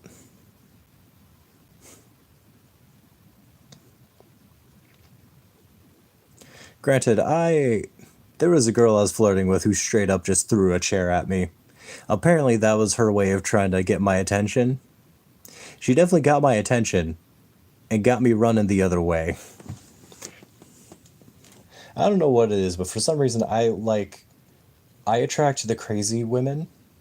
But not crazy as in like the cute hee-hee women. I attract the ones that are like, nah, I'm gonna throw a chair at you to say that I love you. It's like, I'm sorry? That's how you're expressing yourself? You know, forehead kiss, a hug, saying hello, saying you love me, that's just overrated. We gotta throw a chair at me. 5 likes, 4 views, what the fuck? To work an 8-hour shift with my toe busted open. Oh, yeah, that. Gosh dang. My wife gnawed on my desk in elementary. That's cute, though. That's the cute kind of crazy. That's cute. Some girl said, I love you to me, and then when I said it back, she said it was a joke. Oh, yeah, that happens. No, just recently, like, I'm not even kidding, 3 or 4 weeks ago. So, about a month and a half ago, I asked a girl on a date. Felt like she had been flirting with me, thought I was getting the right signs, so I'm like, okay, you know what? I'll try it. And so, I asked her on a date. I prepared her favorite food for said date, and then she kind of ghosted me. A few weeks later, I asked her about it, and she goes, oh, you were serious? I was joking. I'm like, sure. Okay. I ain't gonna get the real answer if I pry, but gosh dang, I know you lying when you say that.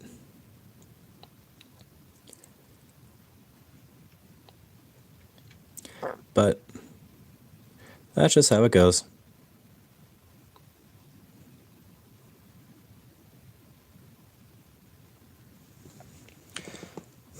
5 likes, 4 views, what the fuck? That's just because people will come and like the live, and sometimes they might leave early or later. So for the views, it's just people who are just watching currently. Then likes are just from all likes cumulatively. My wife in elementary kissed me under the slide and then told the teacher on me. Got in trouble first time I went to the principal's office and I was livid.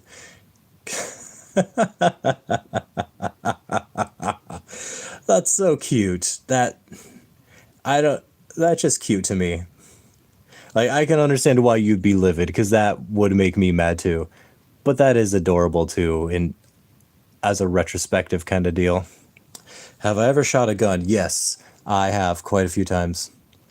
Most of the guns I've experienced with those are black powder rifles because my grandfather would take me to the range and he's a trained gunsmith, and so he makes black powder rifles by hand.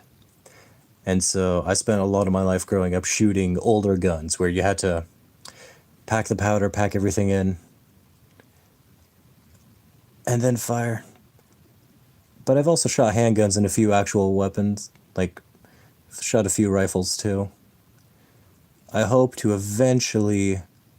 I shot some 22s as more modern stuff, but I hope to eventually get a handgun for myself as well as a few other details. American things. Rifles and shotguns. Also shot bows. Honestly, I like shooting bows, but gosh dang, I am not accurate with them. I really need to get better and actually learn the proper form. Because guns I'm better at shooting, bows not so much.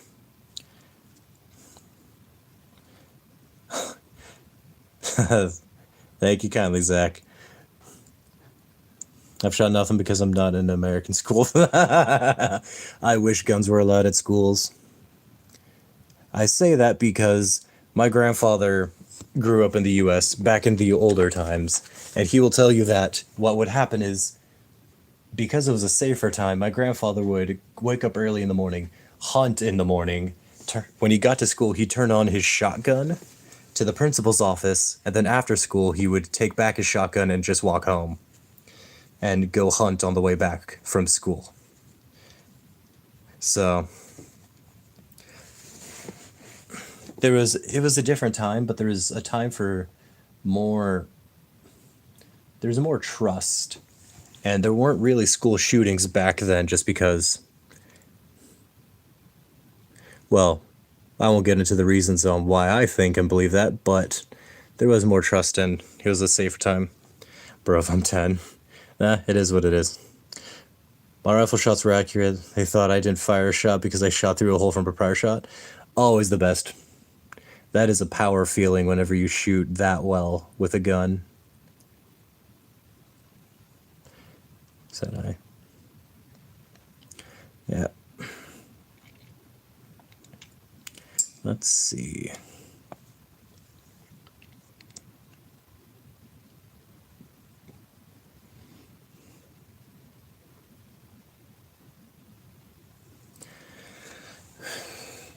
Okay.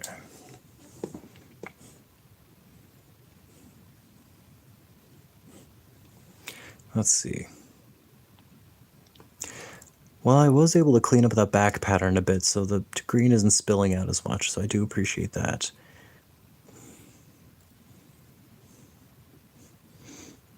Oh, I will say, I've never thrown a grenade. I've shot tannerite, but I've never thrown a grenade in a river. That is some... I might be American, but that's not something that is in my repertoire. Though I have been in the vicinity when somebody threw a flashbang at me. However, that was because I did a search and rescue training camp. And one morning, for the hazing, they woke up all the recruits with a couple of flashbangs going off to wake us up. Which, I remember that night quite well. But I was also 14 at the time, so that very much was over a decade ago now. Science experiment, fair. Basically, I was in a search and rescue unit that they were trying to become part of the search and rescue unit. What they would do is they put a lot of effort into training you. Throw car batteries in the ocean. Crabs love them. Totally not using them to power the human extermination device. They are, but I'll give them a pass because crabs are cool. So I let them be. Last time Barcelona won a UCL. But yeah, no, I was in a search and rescue group, and so part of the training is one of the nights they just threw a couple of flashbangs between the barracks, turned on the sirens, and woke us all up, got us to stand in formation. And it was at 2 in the morning at that point. I only remember this because before then I had CQ duty, so basically I had to be awake and I had to patrol the grounds. So I already woke up in the middle of the night and had to deal with that. And then at the end of my patrol, I was struggling to sleep. And that's when I saw a very bright white light erupt outside the window with a loud bang. Scared the crap out of me, but we all got into formation, and then once we were in formation, the drill sergeant was basically like, this job that you are volunteering to do, what you are signing up for, is a difficult job. You need to be able to get up, get dressed, and get ready, because we are in the business of saving lives. If you cannot be ready, you cannot handle this. You know, that kind of stuff. And so that is my experience with a flashbang. They had 2 of them go off. I remember both of them because I was already awake when they started throwing them. What's my favorite football club? I don't really pay attention to football that much. Like, I played it because I used to live in Mexico, and of course, down in Mexico, football is a religion in itself. But I never actually... I don't have a team to call my own or that I follow much. Mostly just because when I was younger, football wasn't, I don't know, I didn't follow sports as much as a kid. They're cool, and I do like them, but I kind of like playing them more than actually following sports. And it doesn't help that for the sports that I did play, I liked dancing and I liked cross country. Dancing and cross country are not exactly normal sports that you just follow a team for. At least not as far as anything else. Because what I would do is I would follow the World of Dance competitions when I was younger. Because I used to do break dancing as a kid. And I'm trying to get back into shape so I can start break dancing again and teach my friends. Because, you know, what else do you do as a middle-aged man except get back into the swing of things?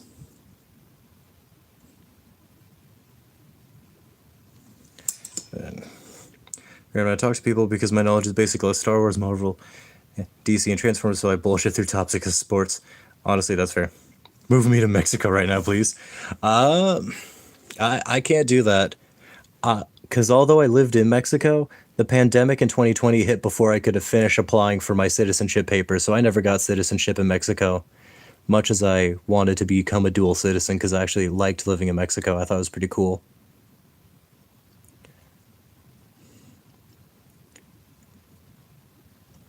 But no, I'm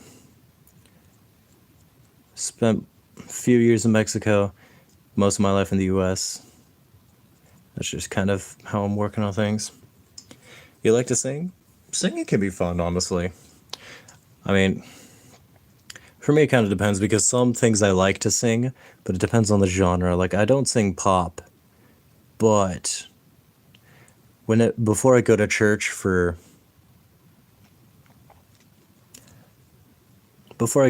I like to practice by singing some Gregorian chants, just because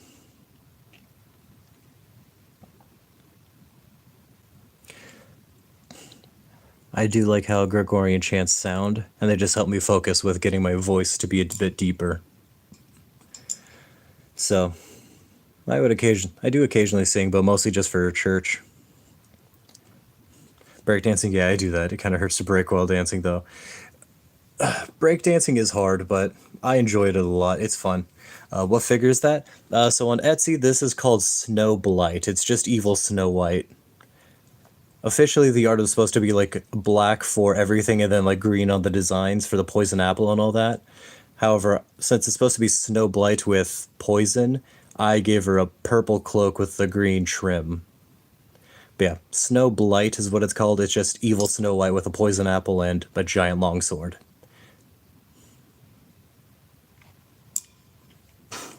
Yeah. But no, back when I was a teenager, I remember I went to a lot of dances and I really liked breakdancing. Just because I got into a couple of dance battles with a couple of guys who knew how to breakdance too. And so it was fun. I genuinely enjoyed it quite a bit. Because it was just, it was something that with cross country, I was always practicing on getting my cardio better. And so having something flashy that I could do that wasn't a flip just gave me some time to work on my dexterity and my footwork. All right, take care, Selection. Hopefully school goes well for you, but take care until I see you next, man. But thank you for coming by and for talking. Yeah, of course, man. Take care, Q. You actually have social anxiety. Really? Huh. I would not have guessed, but checks out. I've got some pretty bad social anxiety from time to time. I don't dance, not being I am one of those people because I'm white and can't dance. Hey, I'm a German Native American mix, and I I learned how to dance. Dancing's a little difficult, but it depends on who teaches you how to dance and what forms you learn. Because sometimes people teach you some pretty bad ways of how to dance. Other times, it can actually be fairly easy. It depends on your teacher and the style. Because if you don't care about the style, you're not gonna pay a lot of attention.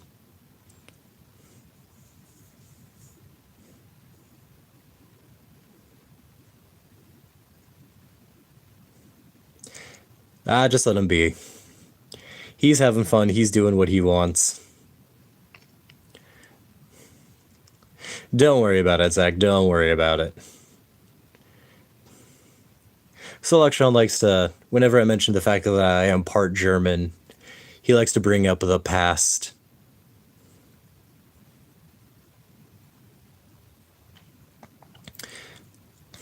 No, that's fair. Most of my social anxiety is in English because when I learned Spanish, I had to become very outspoken and talk with people. And I've focused a lot of my life on trying to get over my social anxiety. It's why I joined a speech and debate club for a little while. I enjoyed it a lot, but there's just things that it's just hard to talk with people. It's hard to talk and just figure things out, get out of your shell. Especially when you just don't know what's right, what's wrong, or what people are expecting you to say and do.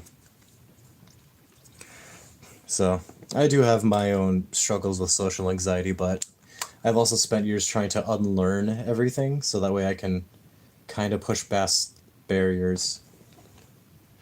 But again, I was also a missionary where For 2 years, I had to go up to random people on the street and talk to them about, hey, you want to talk about religion? The thing that just about few people really want to talk about?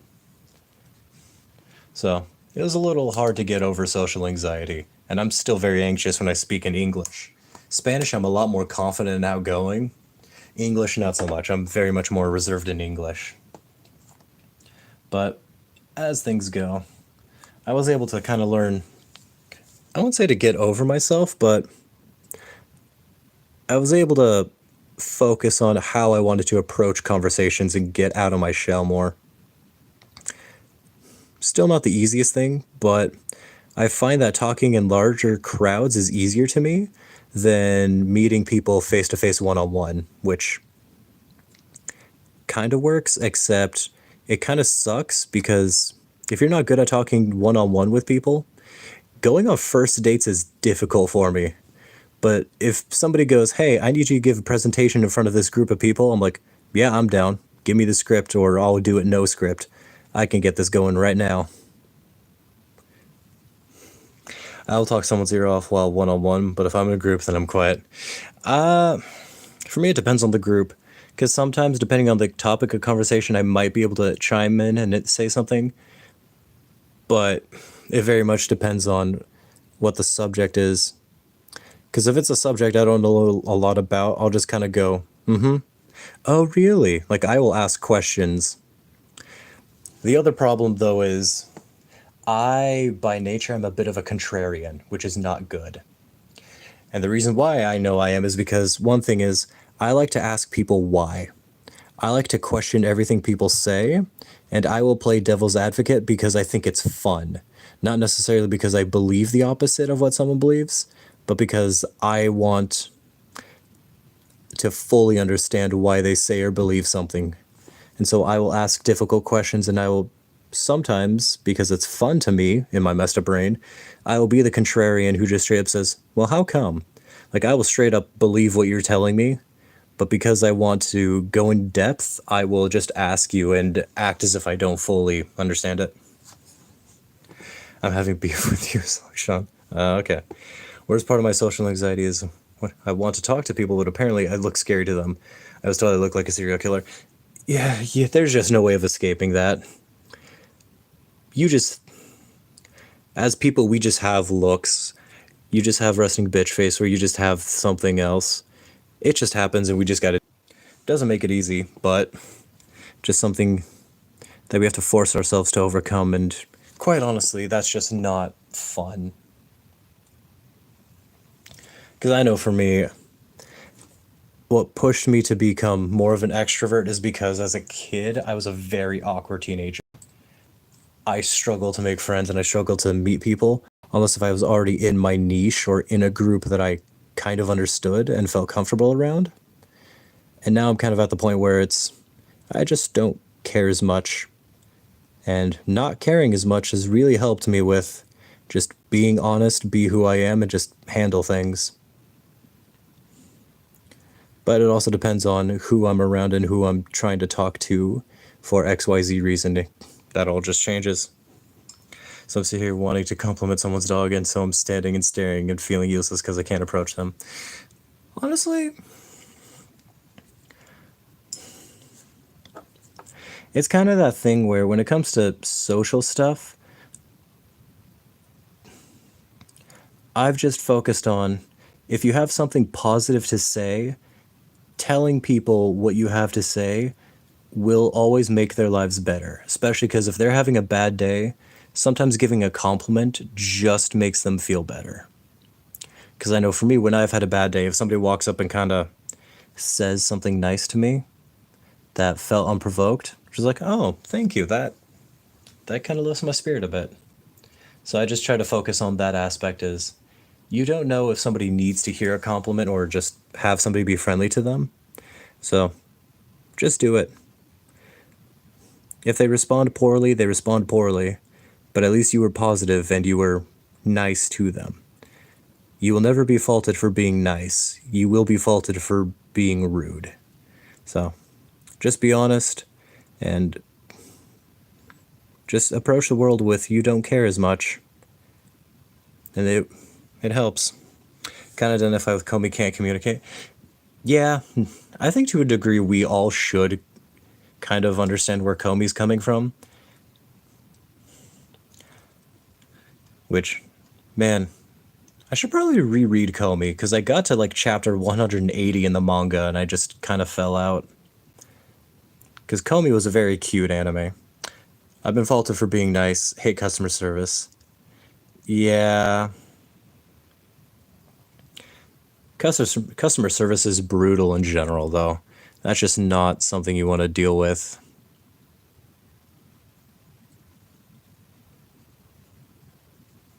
Oh, come on, camera. I know you can focus. You gonna... Is the camera not focusing, or is it my eyes that's not focusing because I'm tired?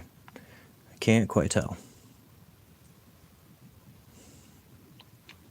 I think what I'm going to do is I'm going to throw a little bit of black on the top of her things. But yeah, no. It's just kind of difficult, in all honesty. Customer service is not a friendly... I love angering people by following rules. That's always... It's vindicating to get people mad when you do that.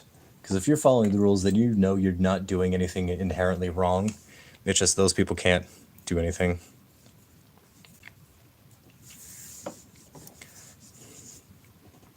But yeah, customer service is... I've been doing customer service jobs ever since I started working. And I gotta admit, I'm not the biggest fan of them. Like, I'm doing 10 over on the road and you're riding my tail.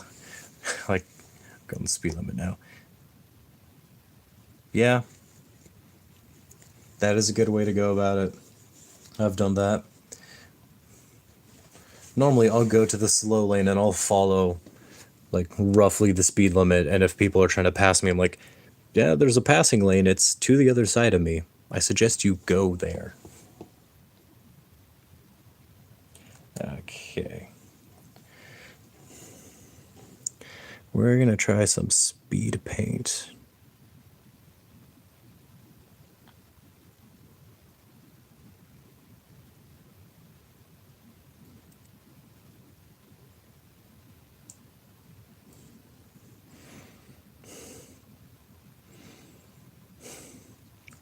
That's all good, Zach.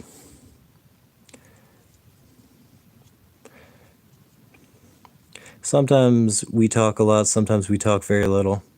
Just depends. Conversations ebb and flow. Just do what you can.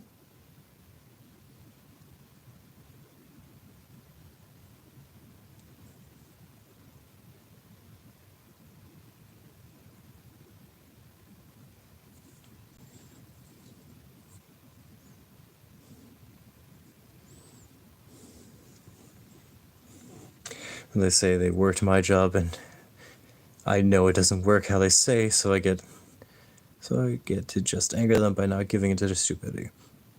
Oh yeah.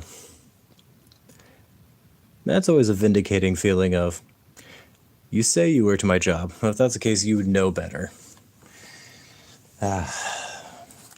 Because people don't realize that policies change, companies change. The times they wait for no one to get with the program. But it is what it is.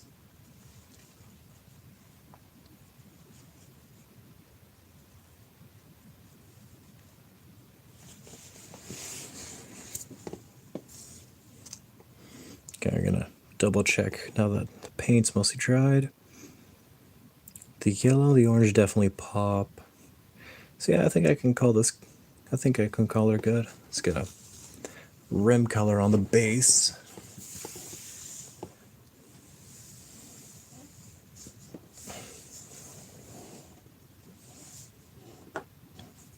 I think I'm gonna throw some flat green on the edge of the base.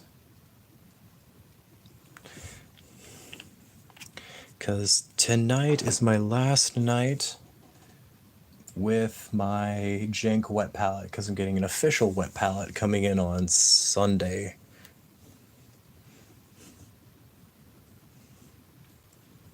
Sunny side up eggs.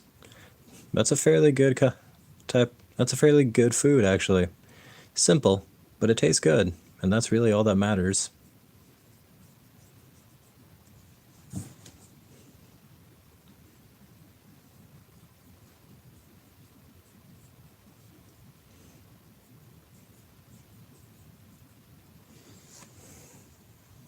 Scrambled like your brain. Scrambled's pretty good. If I have to go with eggs, I like omelets the most, but scrambled would be my second favorite because scrambled is just, hey, doesn't matter if it looks good. Let's just get it out, let's get it cooked up, and let's throw in some salt, pepper, some Tabasco sauce, and you got a good meal right there. But if I have a choice and I'm feeling like treating myself, I am doing an omelet. Because omelets are just a little bit of cheese, a little bit of some like shredded vegetables. It's a really nice way to start the breakfast for the mornings when I actually make in the time to do breakfast. Because normally I skip breakfast. Not because it's a good thing, but because in the morning I am just brain dead. My brain does not wake up until noon, and so sometimes I just don't do breakfast. That, and also, in the morning I will be very lost when I wake up, and so I'm not always the best with getting breakfast. Also because as soon as 11 in the morning hits, as soon as it turns 11 a.m., I straight up need to eat again and I get super hungry. So I don't always like eating in the morning because if I'm going to get hungry immediately at 11, what's the point of eating breakfast? I know that's not the right way to go about it, but that's how I've always gone about it.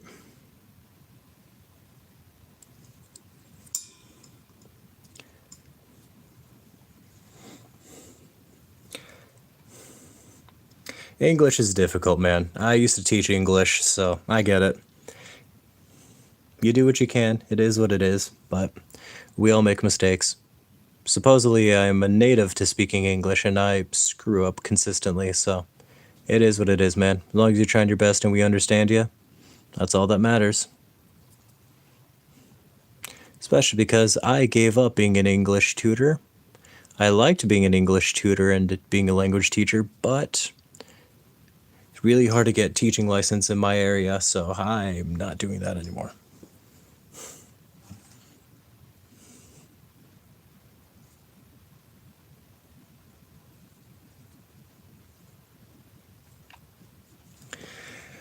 Okay.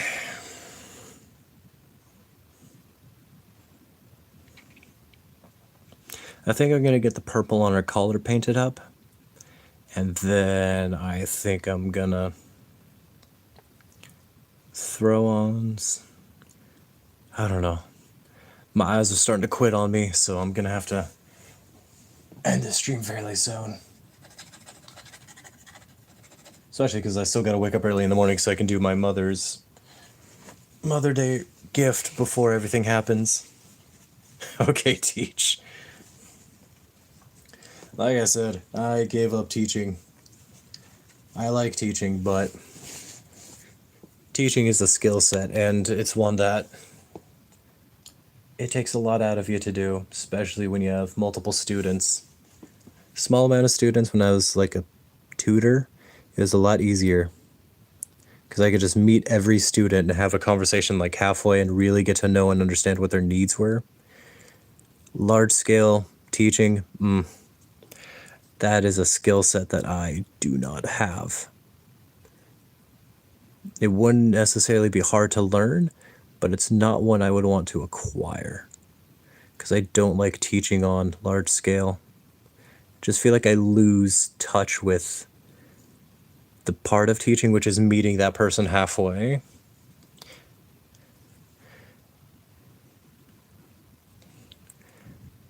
And if I can't meet their needs, I'm never going to fully teach them.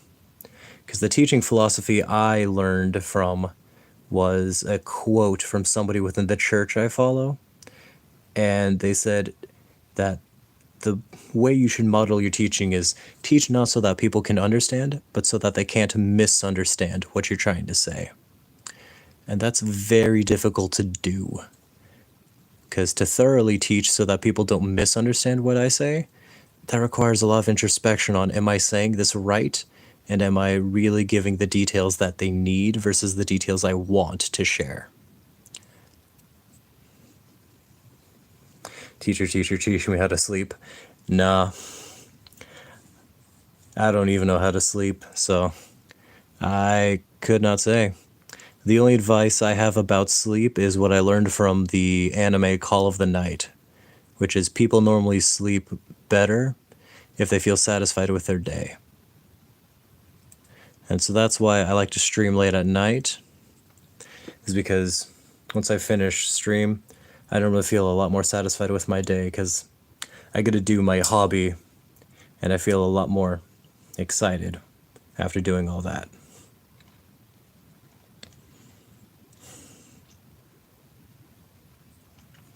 Then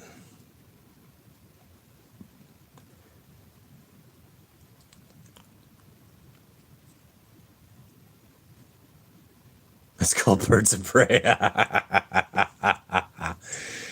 You know what? Fair enough. That'd probably help me sleep if I actually watch that. So I might have to try that sometime. We'll call it a life hack, see how it goes. For all we know, it might work better than anything else.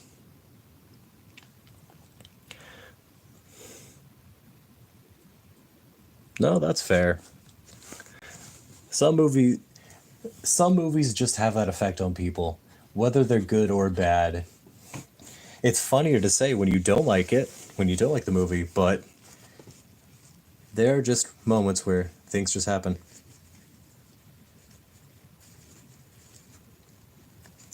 But I think what I'm going to do is, for the most part, I'm kind of done. Like, I need to get some flesh tone and I need to color in her hair. And once all the colors settle down, I'm going to re-go over the shoulders. And then I'm going to go over the shoulder lines. I also think, because I like how the details on the back came out with the green, so I think I might throw the green on the front details of the corset once I'm done. But kind of what I want to do right now is I want to do a quick dry brush over the rocks just to get them to change tone a bit.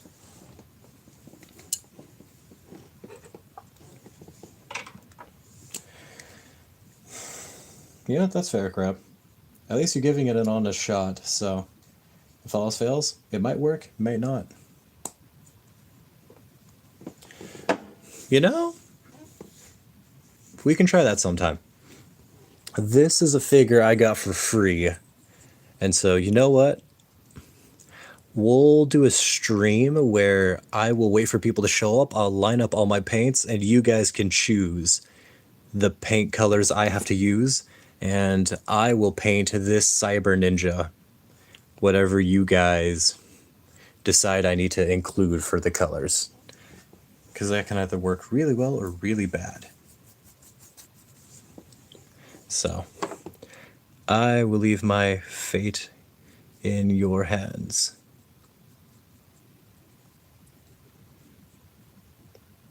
Paint again. Wait for me again. I will try my best, King. The idea for that is I'm probably just going to wait. Like, I'm probably going to start painting on one stream, and then once more people start filing in and I've got a decent amount, I'll probably then bring up that idea to let people know what's going to happen.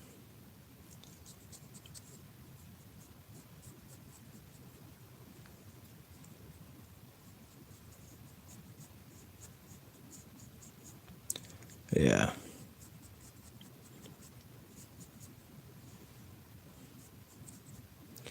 Then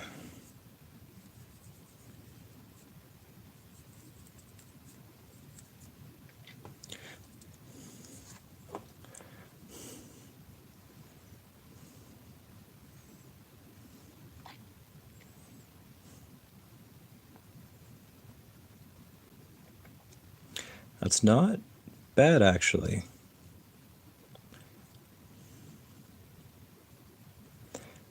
I kind of like how that turned out with the dry brushing. That turned out a lot better than I expected it to. So we're going to keep that. I might thin down some of the snake bite contrast leather to then do a thin layer over everything to kind of darken it down. But I think we're good on the base. I mean, I still need to color the rim, so I'm probably going to do a rim color.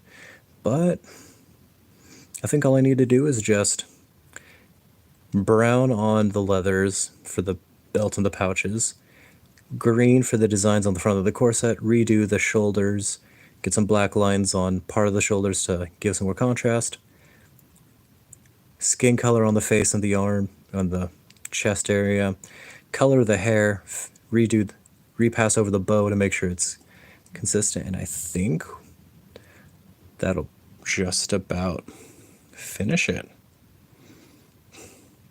You want to know something funny? Crabs are not your favorite animal. Really?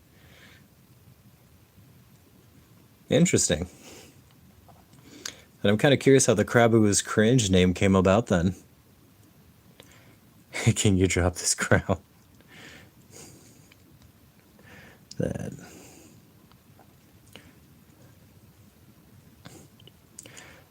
I think...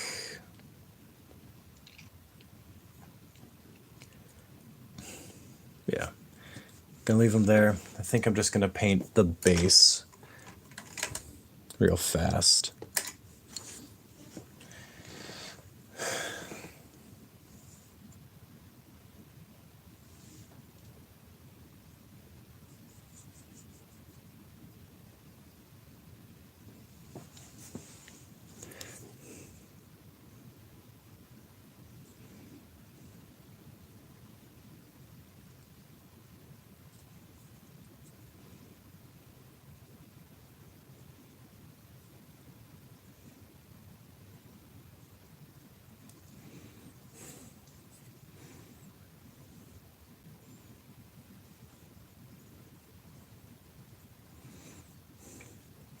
I will say, though, if it wasn't Mother's Day this Sunday, I would have been excited because finishing these two minis so I could bring them directly to my tabletop for my D&D friends, I would be very excited to show them off, but that's going to have to be next Sunday because this Sunday's Mother's Day. Next Sunday, I don't have any plans, so I should be able to do D&D with my friends then. So I'll get that. So I can show this off in person to them then. Till then, just gonna work on it, cause tomorrow I need to do some painting. Then I gotta go play disc golf with a few friends. But the name came from an inside joke I had with a friend whose user was Gordon Ramsay's left nut. Originally it was Comrade Crab, then it morphed into Crabu. You know, fair enough. Fair enough, man. I mean, hey, my original moniker when I came onto the internet was Blazing Pickle. So, names do change over time. And I also want to get rid of Blazing Pickle because that was my gamer tag from when I was in high school. And that's because I was one of 3 Isaacs in the same grade in the school with less than 200 people. And so, because my last name rhymed with Pickle, I just got the nickname Pickle, whether I liked it or not. That's just what I had to roll with. So, I wanted to make a new name for myself on something I liked more. So I shall refer to you as Pickle. You can. My friends still call me Pickle. Like, earlier this last year, I went up north to go visit my friend because he was getting married, and his mother still calls me Pickle, like, to this day. She knows my actual name, but she didn't recognize me at first, and she goes, "Oh wait, no, you're Pickle, aren't you?" I'm like, "Yes, ma'am, I am Pickle." Wait, last name rhymes with Pickle? Yep, it does. Pickle Rick. Thankfully, it's not nickel, but that is commonly rhymed with on my stuff. But then, alright. So overall, we got the base done for the Jellyfish Mermaid. Then I got this one progressing. I need to finish the hair, I need to color in the face, get the eye dotted, just touch up a few things on the dress. Since assembling this one, I haven't done jack. And I really do need to do something because I really like this mini. It's really beautiful. But gosh dang, it's also complicated, so that's going to take a while. Also doesn't have a good base, so I can't use my paint handle. I still need to finish Link. What about Lick? Nah. I don't know any other names I could rhyme then. Yeah, no. It's a German last name, so it's going to be hard to guess that. But Link, I need to finish the face, I need to get the detail on the scarf, and I need to get the detail on, like, the bird crest on the shield. I also need to throw on the yellow stripes throughout the tunic. And then I also need, for D&D, I need to finish this guy. Because I bought a crocodile and then I kit bashed a little Egyptian crown on top of him, because he's supposed to be a Petsukos out of Egyptian mythology. Because my party has a Petsukos that they adopted. And so I want to paint this guy up so that way they have an official model that kind of gives an idea of what it looks like, so that way they don't have to use a proxy model, which is a little 3D printed dragon. King Croc. Yep. Schnitzel, I would love Schnitzel to be my last name, especially because I liked Schnitzel from Chowder. Schnitzel was a good character from Chowder. Love him a lot. Especially because then I could just say rada rada. Rada rada. To everything. Is it? No, not that. Thank goodness. However, my last name was funny just because nobody in Mexico could pronounce it correctly because it was German. And German to Spanish is not an easy pronunciation test. Then I also need to finish painting this guy. He's cute. I love him. But I haven't had time to get to him yet. This guy arrived in the mail recently. So I cleaned off him and glued him down, but I still need to put primer on him. So that way I can add to the mouse horde. Then I need to finish paint. Oh, not that one. I need to finish painting this one too. Because I got started on her one day. Put on the top of her umbrella. Aw, rats. Pharodile. Actually, the party named him Sir Sprinkles. It's a Petsukos, but they decided to name him Sir Sprinkles because it was the most energetic character out of all of them who named the Petsukos that befriended them. Aerodile, yep. But yeah. Aw. How can you say you hate rats? Rats are so cute.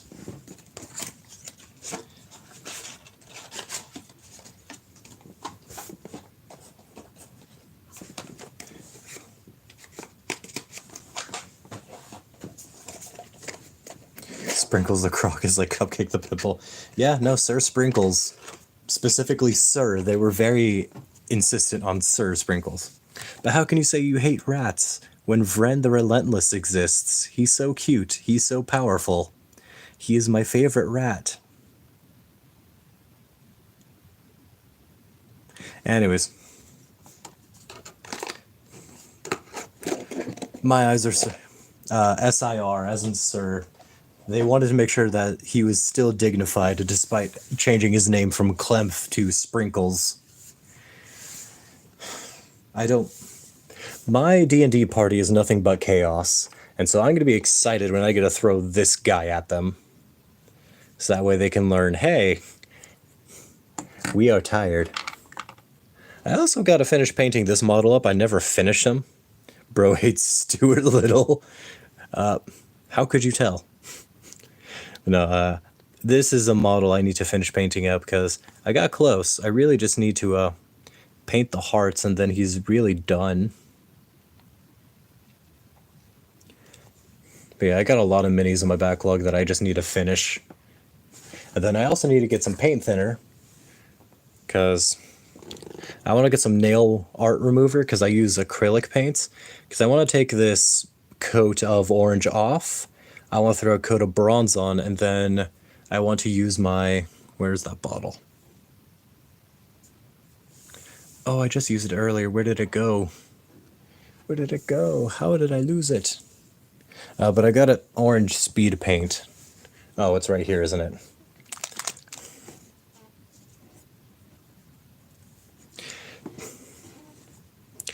I will punish players by ignoring the plot and deciding to run around by not focusing. I punish my party for not paying attention to the story and what's going on around them. Because if you pay attention to what's happening while we're playing D&D, you will know what's going on and you can prevent tragedy. If you don't pay attention, tragedy befalls you and the party. That's kind of my DM style is. If you're paying attention, you can stop things. If you're not paying attention to the world and what's around you, you're just never going to know. But yeah, I want to get some nail polish remover so that way I can take off the acrylic paint off this guy, give him a coat of brass, and then throw on the speed paint above it so that way it's a metallic pumpkin, so that way it fits with his armor more. However, I got that. I got a few more rabbits, and I still got my cockatrice that I need to paint up because I love him, but I haven't had the time to really paint him. I've had cooler minis to paint. Anyways, thank you guys for coming out and for joining me for stream. It's good to see you guys again. I'm sorry that, again, because of my back, I haven't been able to stream often as much as I wanted to, but take care. Hope everybody has a good night, and I'll see you guys whenever I see you next.